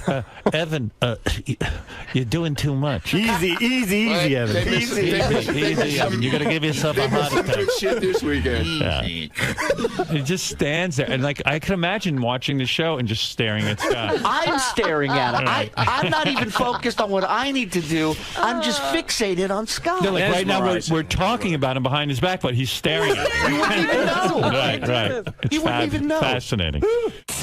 So, Ronnie, it was just your classic saline boob joke mix-up. That's what the crux of It this wasn't all my was. joke, stupid Anderson. How many times do I have to tell you? In general. It wasn't me. In general. It wasn't me, okay? I admitted who it was. It wasn't me. So it was you. And during the whole interview, she was texting me, well, why don't you tell him? What's wrong with you? Why don't you tell him? I was just breaking balls, man. I got everybody riled up. Howard's yelling at me, telling me, don't use my show anymore. He's yelling at me, why don't you tell me? And it was just your classic saline boob joke mix-up. It wasn't mine. In general. It wasn't mine. All right. As long as you didn't poop a boob, everything's okay. I didn't poop a boob. Would you like for Scott to invest in something like a laptop to bring on the road, or do you like the fact that he brings a cell phone? It's added to the comedy. I will say, forget the comedy. I will say that there's no DJ out there today working like my man Scott. Cutting edge. Yes, Cutting edge material, man. It's just nobody does this. Right. I'm the only one. Well, there's a reason why nobody does it, and that's because most DJs can't get phone calls in the middle of their sets on their turntables or laptops. I'm a very important person. I need to keep my phone on at all times. So. And I love when he has to reboot his phone. He's got to take the battery out and shit. You never heard of rebooting a computer either, I guess. I mean, those. Yeah, of course. Those crash. It just looks funny to take a battery out of a phone in the middle of a gig to reboot it. It wasn't the middle of a gig. It was before we started. I know, but it was just before the show started, and then you were panicking. This is what it's like on a flight, in the car, in the van, and they wonder Scott, why why not I prepare take more? pictures of their Panic, heads. man. You got to see him. I was busy bowling. I can't. My phone froze, and he's like panicking, and he's ripping the battery out and putting it back in, and he's blowing on it like it's a Nintendo game. Ronnie, why not bring a laptop? Why is he being? Do you think he's being lazy? No, man, that's not my problem. I only host a show. I don't give a shit. And that about sums up. My man is the graduated. Ronnie He is Run in Block. show business. Angie goes, we're gonna be there when Eric hosts the show, and he goes, host? He doesn't host. Maybe co-host. I'll roll his ass right off the stage. Now they're interested. Now they fucking want to come to Ronnie. Yeah, you throw him Getting back to what we discussed before. Yeah.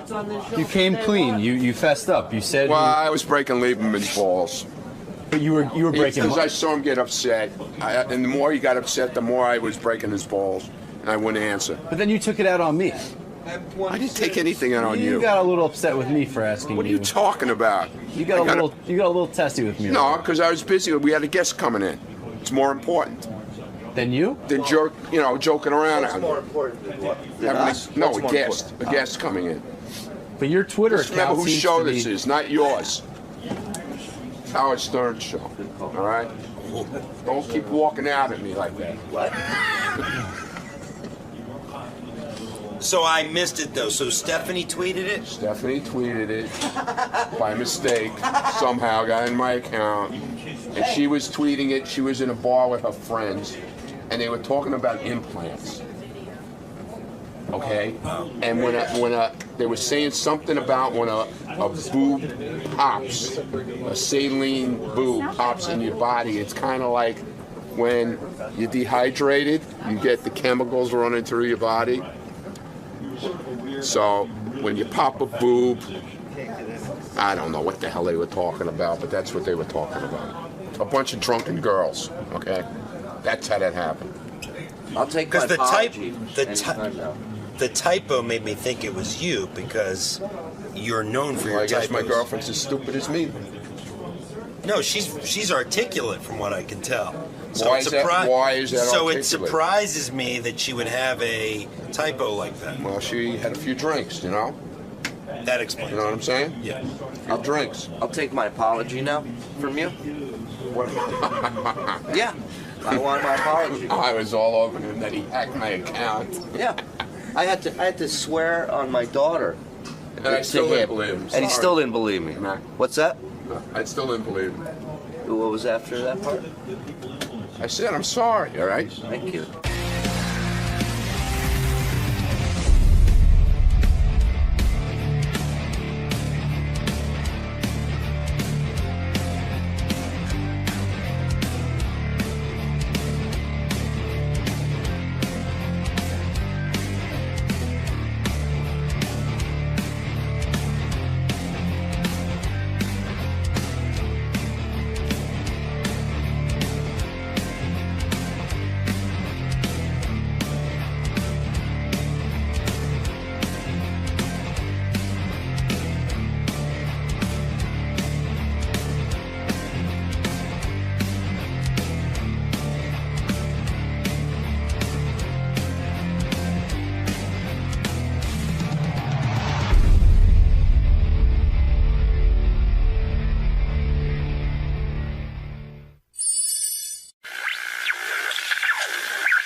Back again, sir. Yes, I am.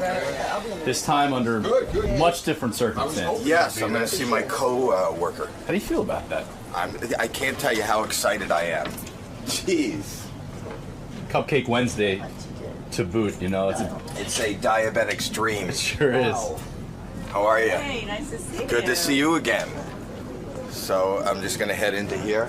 Sure. Hi. How are you? How you doing? I back in.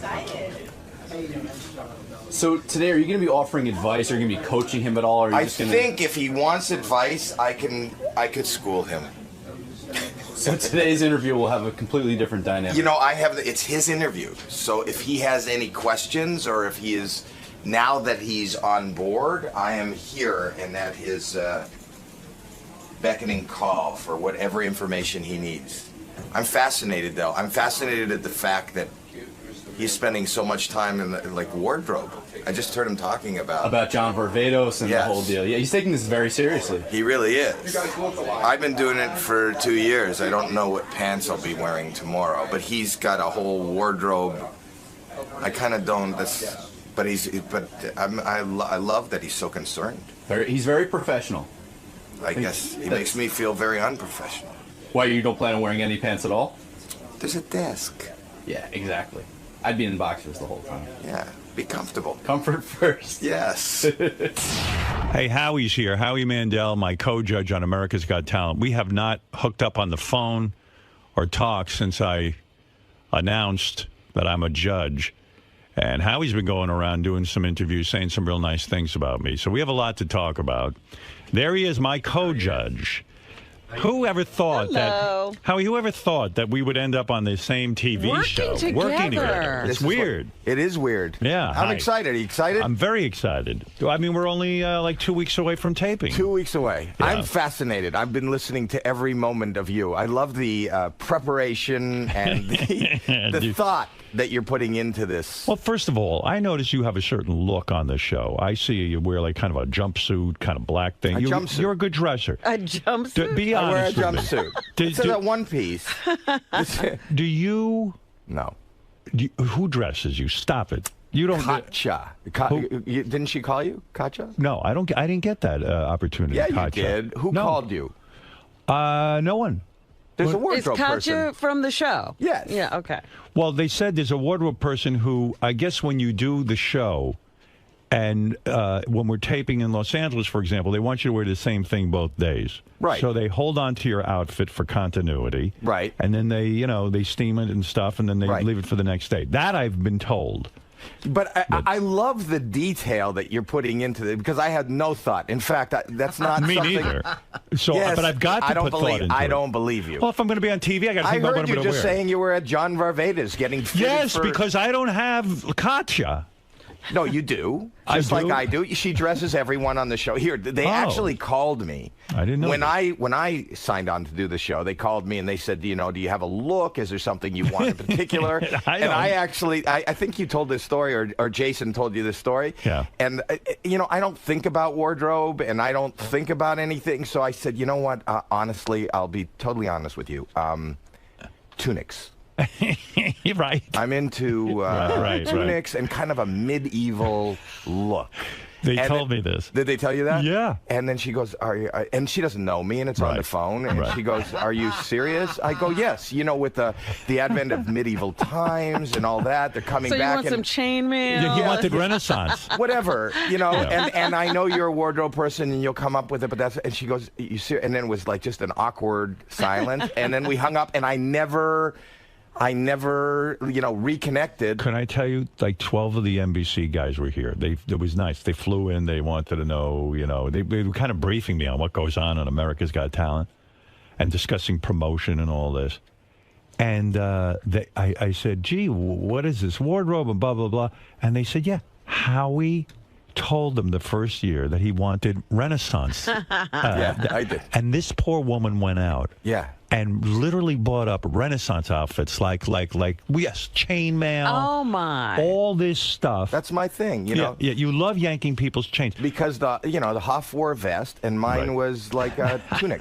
Well, I was saying we should come up with an America's Got Talent uniform. But here's the thing: would take out I don't think about anything. I just. But you do. No. Because you don't show up like this. Yeah, I do. No, he does. Wait. Let's back up. Yeah. Like this? What does that mean? This is sort of what you wear on the show. It's a little more dressy, but a little dressier. A lot of times I'll wear my own clothes. She's wonderful. She looks at what I wear, and then at the end of the season, I get the boxes of everything they gave me. And right now, I dress out of a box. Right. You take whatever clothing they gave you and you wear it. But I'm the same way. But no one offered me 𝗁𝗁. I promise you're offered. So Ralph, who I use for every day here, he's going to the fact that you use somebody to dress you for radio. Well, of course, no. We have a TV show every day. I know. It's not funny. I know. Now listen, But you're I known have to. no let's thought. clear up a bunch of things. Okay. Because we're working together. Now. Okay. Now it's no longer. Right. It's a work relationship. I know what you're going to say. No. That you don't want me to bother you. Yeah. Now look, I know with Piers. And it's funny to me that you put a soda machine in front of his door and he couldn't get out of his door and all that. But honestly, if you fuck with me, I'm going to kill you. I don't mean like Well, beat here's you the up. thing. I mean, I'll kill you. Here's my weakness. Right. Can I tell you what Go my ahead. weakness is? Right. If I hear that you have a weakness, right, or that something really irks you, yeah. That's like it's like water flowing downhill. But it's kind of a draw because I'm the same way. Because I will take my hands, put them in shit, and cover your whole body with it. Because you're a germphobe. I will ruin you. I will go to war with you. Like I said, I hear you're concerned about lighting. Were you concerned about the lighting and how they were going to light you? I said to them, I said, listen to me. I pulled the executives in, right? I said, look, you see this face? You're going to. I said, who's your audience? They said, women 35 to 49. I said, well, good choice. I'm choosing me. I'm a real turn-on to women. I said, you better take a fucking camera, put it on the moon, and shoot me from there because you can't get the camera far enough away from this face, number one. But you know I'm bringing lights to work. Good. Bring lights. No, to aim at you. Well, go ahead. Aim the fucking lights. And I'm bringing germs. I'm going to rub all over you. You'll be showering for months. Here's the beauty. Can I just tell you Go ahead. something? I'm very I want to excited tell to work with you. And I'm excited to work with you. Here is the beauty of this show for me. And I think that you should have the same attitude that I have. Go ahead. This is the one job that exists that is not a job. Right. I don't view this as a job. You know, people don't know, and I know, that what you do here and you sit and talk, this takes a huge team and hours of preparation and you work at it and you know how this conversation is going to flow and you know where you want to take it and what you want to do. And It requires effort. The beauty of America's Got Talent and any of these other things, it's not, I can't believe, and I said it, when I got the job, I used to sit at home in my underpants on the couch doing exactly what they're paying me to do. Right. You would judge. I don't think about it. Right. I don't think about what they're going to dress me in. I don't think about what I'm going to see. And I am so thrilled to just sit there. Well, they told me, because I said to them, what are the real hours? Because I've been frantic about it. Because I get up early. Yeah. And I get tired because I'm used to getting up at 4 in the morning. Like the day we tape, we don't start till 11. Right. So, you know, they said some days it's like 11, 12 hours. Yeah. So I said, what's the delay? They said, well, some of it is we have to do setups. But they also said Howie loves being there. And Howie will sit there and he will, you know, drag this thing out. No, it's a 4-hour day, and because I'm there, it's 12? Yes. No, they didn't say that. So listen. They did not say that. Yeah, they kind of did. No, they did. They blamed it on you. Here's the actual truth. I'm going to tell you about the schedule. All right. The schedule is, and I absolutely love it, and I don't know why you wouldn't love it. They said you love being there so much that you barely want to go home. I do love being there. Right. Let's go home at some point and be fresh for the next day. Don't listen. But you know what? If you're tired, I'm going to lock you in your dressing room. If you're tired and you can't focus, then tell the act. You know, I'll be totally honest with you. It might have been good. I dozed off. Once my adrenaline starts going, I'm there. Now, I don't know about you, but the one thing I do take seriously about this job, I really want to find real talent. Hey. And do you think my goal Sometimes is different? I think you do put through people. I thought you were this season. I thought you put through people for Piers to irk him. You want to hear my theory? Yeah. And I think we have the same theory, except you don't know until you sit there how it's done. Here is my theory. Okay. I love America's Got Talent because it is so much more than just a singing and dancing competition. I agree. I am tired of singing and dancing, and you could do that someplace else. I agree. Plus, I believe that, and I'm not taking anything away from anybody who is a phenomenal musical talent. Right. But I would love to see somebody, as you said, somebody else beyond a singer win this contest. Agree. I'd like to see a magician. If you're talking about a true great Vegas act, those guys make a fortune in Vegas. Well, here's the truth. Okay. Let me say, it's whoever. You know, a magician for me, I am not a huge fan of magic, but I am a fan of performance. Right. So if somebody figures out a way to do the 3 tricks that exist, right, you know, and do it in a new way, like Copperfield was really good at that. He's flouncing around on the stage, right? Flouncing. Yes. Yes. So, but if somebody can flounce with finesse, exactly, then we put them through. So here's the thing: many times there will be a cavalcade of singer after singer after singer, no better than anybody you see on a cruise or in a Ramada Inn. Agreed. But the audience there thinks they're great because they're from the hometown. People think they're great, and then I'll see an Eric, the actor. Right. You know. Right.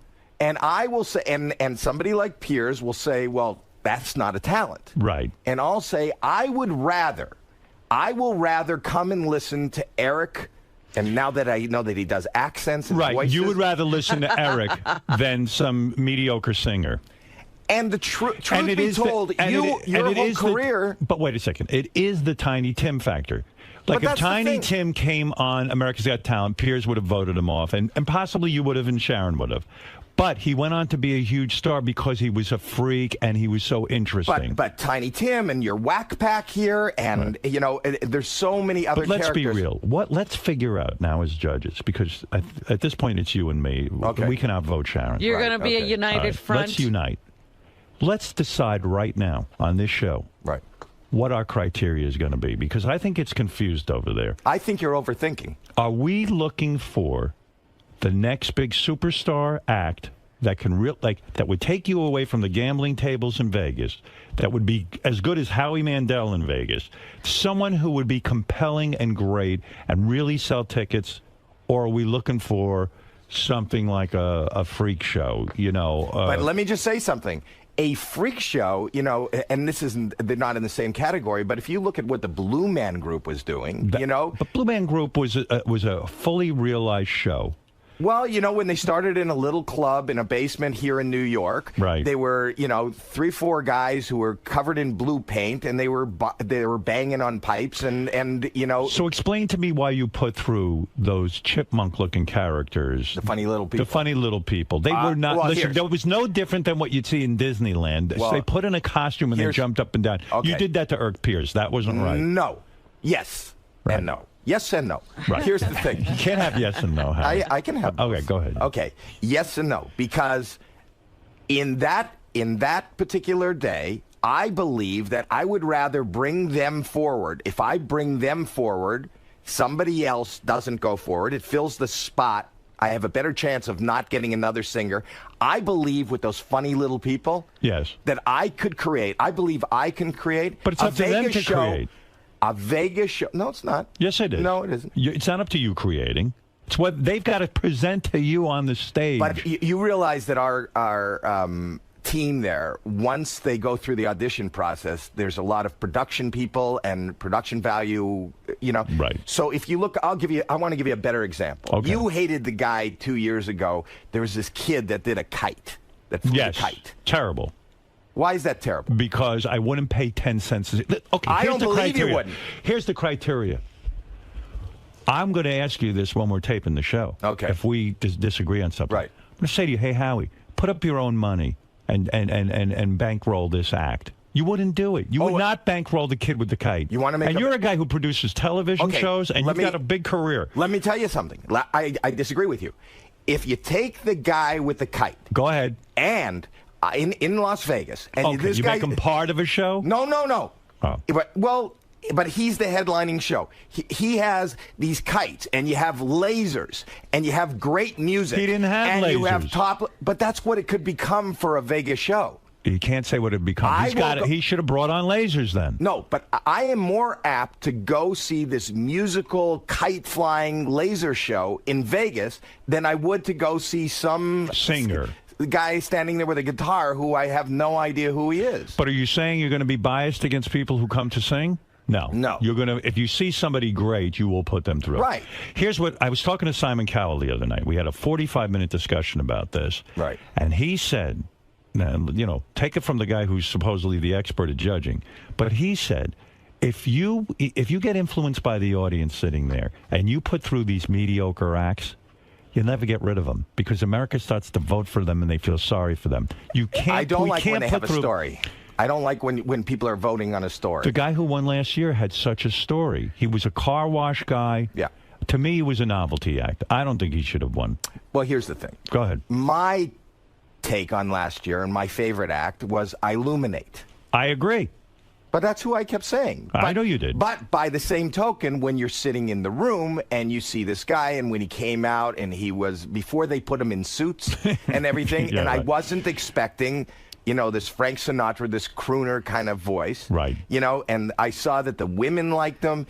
I saw they liked the sound of his voice. Beyond the story, I see why he got as far as he got. And, when you look at Michael Bublé and you look at Harry Connick, they've had, like, big Vegas. See, I can't stand that crap. That Harry Connick, Michael Bublé. But I'm not asking you if you can stand it, and they're not asking you if you can stand it. And I don't think Vegas can stand it. And isn't the criteria whether or not the guy could be a big Vegas act? That's the criteria. And you're telling me Michael Bublé can't be a big Vegas act? Michael Bublé can. He's done it, but I don't think there's room for 20 Michael Bublés. Is there room for one more? Well, I felt it was like such a novelty that a black guy was singing Frank Sinatra, that it was a novelty act. It wasn't really a true great Vegas act. And I met the guy. He's a lovely guy. I'm glad he won just because he got a bunch of money and he was working in a car wash and now he can support his family. But I want a superstar out of this. We've got to get a superstar. Well, the truth is America's Got Talent has launched superstars. We've got the ventriloquist guy who supposedly has $100 million. No, but I'm saying even if they didn't win, that exposure, you look at Jackie Ivanko. Okay. Who else? The guy you're talking about is Terry Fader. Okay. Who's got a $100 million contract. What does that mean, a $100 million contract? That he gets, he gets, if the place is sold out each and every night at full price seating. Right. Then he would probably stand over 5 years to make $100 million. Do you think I'll become the guy who's the voice of reason, like sort of like Piers, because you and Sharon, leader? Yeah, you and Sharon seem to always sort of team up with each other. I don't think that's true. I think I'm a voice of reason. I think I am. I think you were more the voice of reason the first season, and then the second season, you started to vote people in just because you wanted to irk Piers. No. That's the impression I got. Well, I'm sorry you got that impression. That's not true. I'm totally honest on that show. I would never,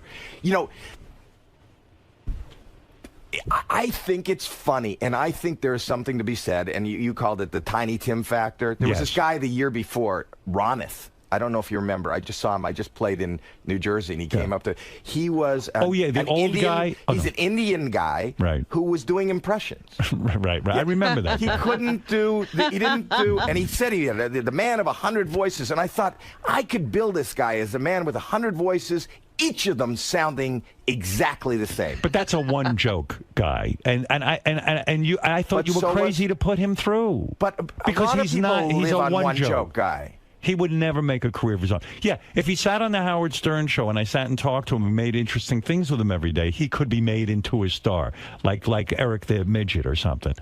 But a guy sustaining that on his own, Eric the Midget can't sustain that on his own. Let me just tell you. Go ahead. Let me talk to you as a producer. We are going to have so many arguments on this show. What if in the context, and you got to produce it. It's not just these guys come to you with no team behind them. Right. If I had this guy who believed that he did characters, what if I hired a cast of hundreds for the stage? But Howie, that's like saying a comedian comes on and he's shitty, but you say to yourself, boy, if I write him his material, he'll be terrific. I mean, you can't. The guy's got to come on and wow you. You can't say you what can't if. compare the comedian. Sure you can. No, I can say. There was a woman on that you had last season who did voices and impressions. She was very good. She did good impressions. I agreed with you. She had crap material. That's exactly right. And I would have said to her, I would have said, you know what? You run out right now and hire. I'll give you the name of 5 guys that I know that can write comedy material for you. I would have said that to her. She did it wrong. Right. She could have, but she did have the persona. Had she gone back to the clubs, had she got a writer, she would have gone further. Yes. And there was another comic, J. Chris Newberg, who actually went further than any other comic did. Remember, he's the guy that roasted Piers. Right. He's great. But we can't sit there and say, what if they don't go out and hire them? In other words, I can't sit there and imagine their act for them. But I think that I did say that she was great. She had, she had a lot of stage presence, and that she didn't have material. And she didn't make it as far as the other comic because she didn't have material. So you think you're the voice of reason? That's interesting. Don't you think, and I was going to say I think we come at it from different perspectives, right? But we'll have good, healthy discussion. I think it'll be good. Now tell me what happens in Vegas week. Do we really decide? That's where we decide who really goes through. And we sit in a room and we argue because it's got to be down to the 48. Let's not argue. Just listen to me and everything will be fine. Really? We can get out of that room in 10 minutes. You have no idea how competitive I am, and I really am, and I'm really serious about trying to find. We sat up till 2, 3 in the morning. Oh my goodness, don't even say that. I will put a pillow over your head and suffocate you if you keep me up till 2 or 3 in the morning. Vegas is the long hours. That's the long hours because do the producers come to us and say, listen, all of us, we strongly urge, you're saying it's me, you, and Sharon, really make it. And the producers. Oh, and the producers. Yes. And we decide. Yes. Till 2, 3 in the morning. Well, we will look at the tapes of what they did. We'll take everything into consideration, and we'll say, what do you know? Is it hard to make that final cut? The Vegas is brutal. Brutal. Because you feel bad that you're not...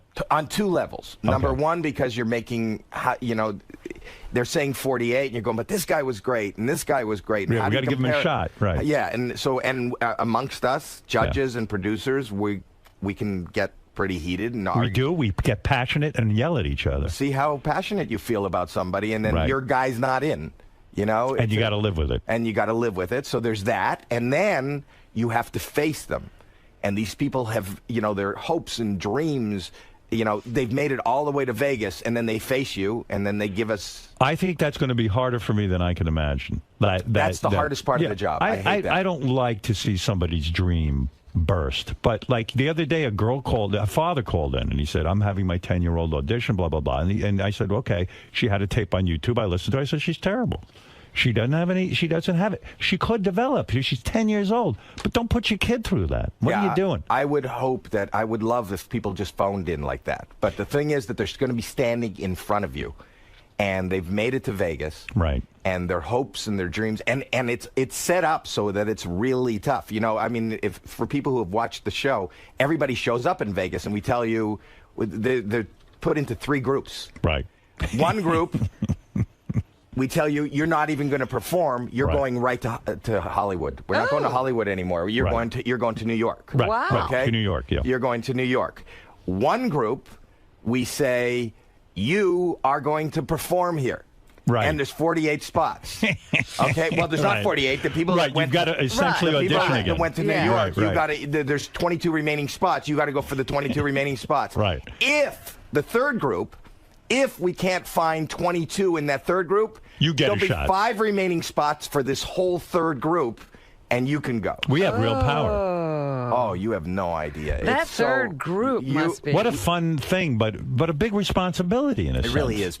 As much as it's fun and everything, people's lives and careers and futures are in our hands, and your words are like daggers. Do you think when you were coming up, you've had a brilliant career. Do you think you would have done America's Got Talent? I don't think you would have gone that route. I did. I started on a show called Make Me Laugh. All right. Which was basically judging, for every second that they didn't laugh, right, you won money. Right. And then the next show I did was on Showtime. It was called The Laugh-a-thon, and Jimmy Brogan hosted it. And it's true. It was you a did. Contest. The way I became aware of you was the Merv Griffin show. That's where I got turned on. I did 14 Merv Griffin shows. Yeah, I got turned on to you through that. Yeah. So I guess you built your career on TV, but you've honed your act outside of television. I'm still playing I do 200 live dates a year. How do you work that into this schedule? Do you get off America's Got Talent and then go fly and do a date? I will usually fly in and out and do a date, yes. So you're busy. But you also have busy. Mobbed. And I do Mobbed. Oh, we got to get to that. But finish this for me. Thank you. Yeah. Oh, you're welcome. Howie, don't you think on America's Got Talent, and I even watched you with Piers, don't you think you promote your Twitter account too much? No, here's the thing. It feels desperate to me. No, here's the thing. You don't need to promote that. I'll tell you why I'm promoting Twitter. Go ahead.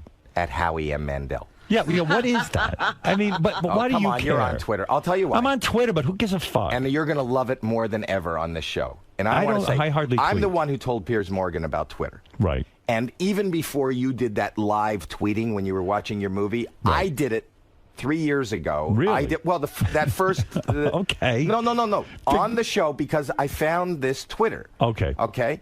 And what was amazing during the live shows was people were going, I would read the tweets live. As Right, it was I remember. Going, and they were going, he's off key, he's off key. Or they were going, we can't hear you. Or they're going, and I see like a barrage. Well, I'm not going to sit there and listen. I read a big mistake is for us to react as an audience when we judge. And Simon said this. The biggest mistake you can make is react to what the audience is doing. If they're cheering and screaming and then you put them through. We have to tune out the audience. And the Twitter people, you have to tune out. Who are they? Well, here's what I do. We're interested in your opinion. At that point, when we're in the live show, right. I think that we're looking for somebody that is marketable to America. And even if I don't like the act, even if I'm not a fan of country music, I'm not really a fan of magic. You will read the Twitter and say, okay, since they like it, I'll put them through. I think that's wrong. No. It's not that easy. But I want to be informed. Right. I want to be informed by what's happening. And I have a and they got mad at me. The producers went, you better put that down. Right. NBC came out and said, stop that. Yes. And this past year, they told everybody, tweet and do it because they're getting another platform to promote. Everyone's with social media. Yeah. But I think that it is our obligation to give our opinion, which you do. I do. And then fuck Twitter and everyone else, and this is it. We're the judges, and that's it. But don't you want to know, I will say that, to a contestant, I don't get it.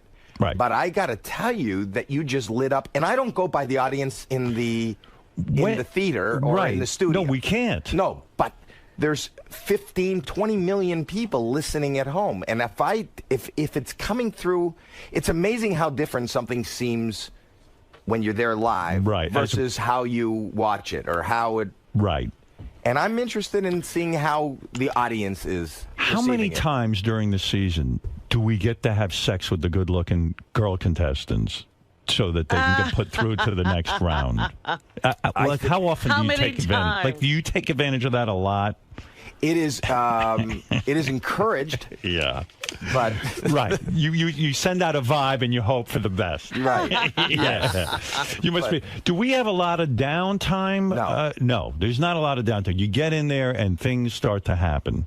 Yeah, that's the thing. The 12-hour day is like a packed day. It's act after act after act. See, I'm a fan of, when I'm not working, I'll sit on YouTube. I watch TV. My TV's on 24/7. I don't sleep. That's the problem. You're a little too into it. We can't spend all day there. Let's move along, get the opinion, and go on.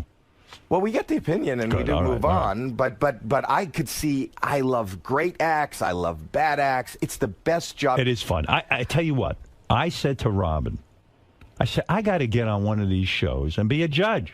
It's got to be the greatest fucking job ever. And what I'm telling you, Howard, is don't stop thinking about it. Stop thinking about it. Just show up to the party. I'm glad you said that because originally... What I wanted to ask, because one of the things about the judging, Piers would make up his mind pretty quickly. Yes. If he hated it. Well, he wanted to get out of there to a CNN show. And he'd hit the buzzer, and then he'd turn around and look at you two, and you would let him finish.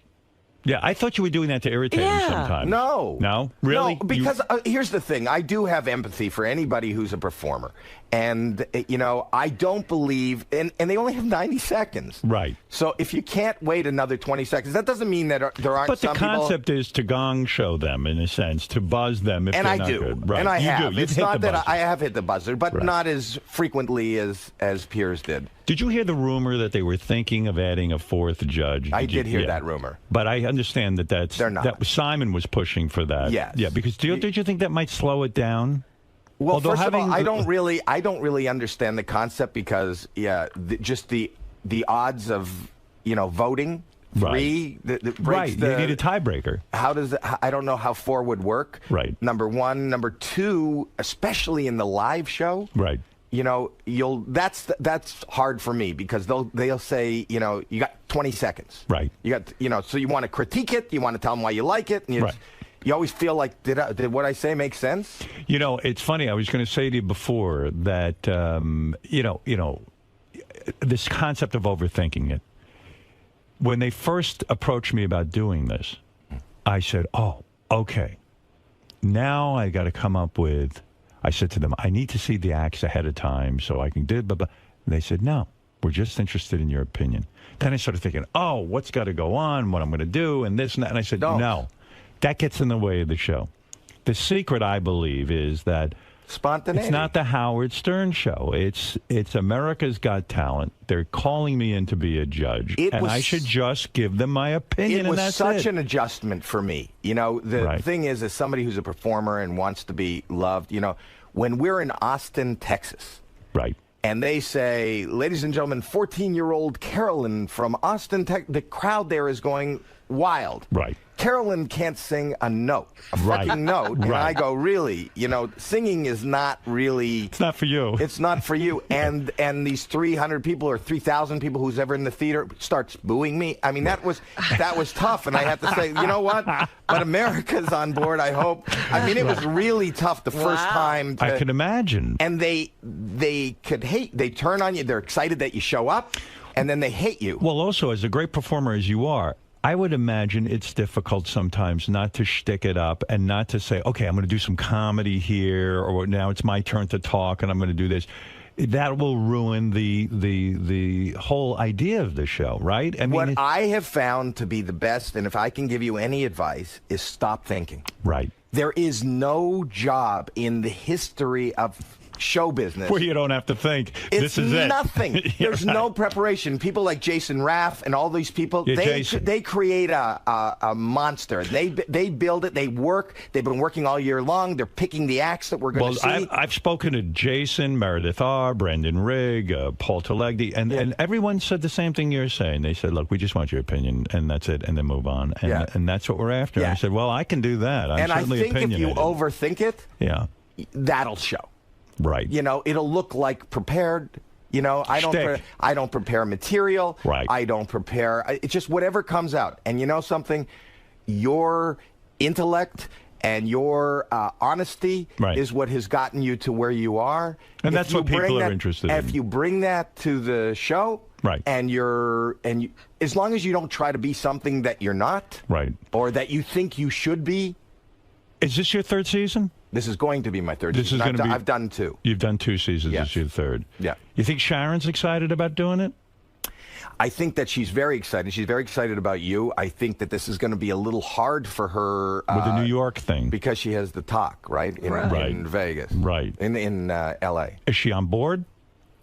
I assume she is. Right. So why are you asking? Have you? No, heard something? I don't know. I haven't had any contact with Sharon except she came in and did our show a couple of weeks ago. That was before you had announced. Yeah, she said she's on board, but I didn't know. So she's on board. So what is she going to do? How does she do the talk? I don't know. I see. She did not say she was on board when she was didn't? here. What did she say? She said that she was staying with L.A. and that, New York seemed to be a problem for her. She loves the show. I think and would love to I don't do know it. that it's a problem for her as much as it might be a problem for CBS, right? Is that isn't our show, America's Got Talent, way more important than that dopey talk show she does? Because we're a network show on at night that's a huge -- hit.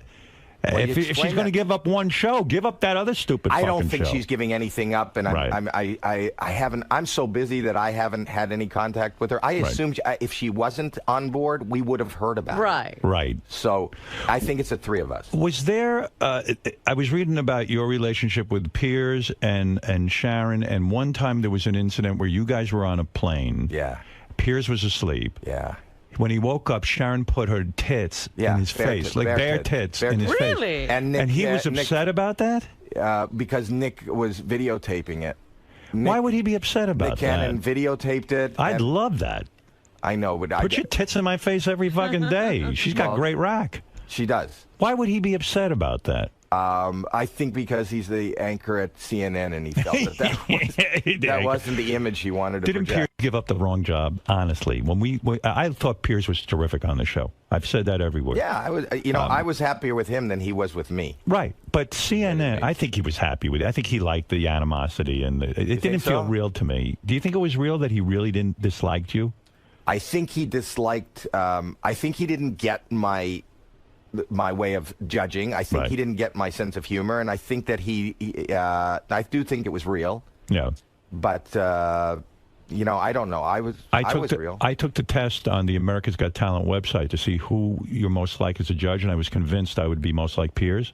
I was most like you. Really? That's what it said. Mine came up with. I took the test too, and mine came up like Brandy. Yeah, really. It's frightening. Yeah, you don't remember she was the host? Yes, of course. David Hasselhoff, Brandy. Regis used to be the host. Then it was Jerry Springer. I'm a big fan of the show. So I like you. I said, hey, I'm sitting at home doing this. I might as well go get paid to be the judge. It's the best job. I'm very honored that they chose me. I know, but you seem very incredibly neurotic and worried. No, but that's just him. I approach everything in a serious manner. I really do. But I take it seriously. I'm glad that you're on board and you're taking it seriously. But I'm telling you, have fun, be yourself. But look, the Hoff. Let's talk about it honestly. He didn't take it so seriously. I think he did. I think he took it like he takes life. You know? That's it. Like he takes his hamburgers and his children. If it's not important to the judges. It's still, in terms of the world events and where we're going as a country and how our world is going, this is not the most important thing. But if the judges on this show don't take it seriously and really look for real talent, then the show's whole premise is out the window. Here's where for me, where it goes wrong. If the judge is more concerned about how they're being perceived versus their honesty. Has that happened? Was Piers, are you referring to Piers? I'm not referring to anybody in particular, but I know that it's hard for some judges, even at a time when they believe that they should be negative, or they believe, and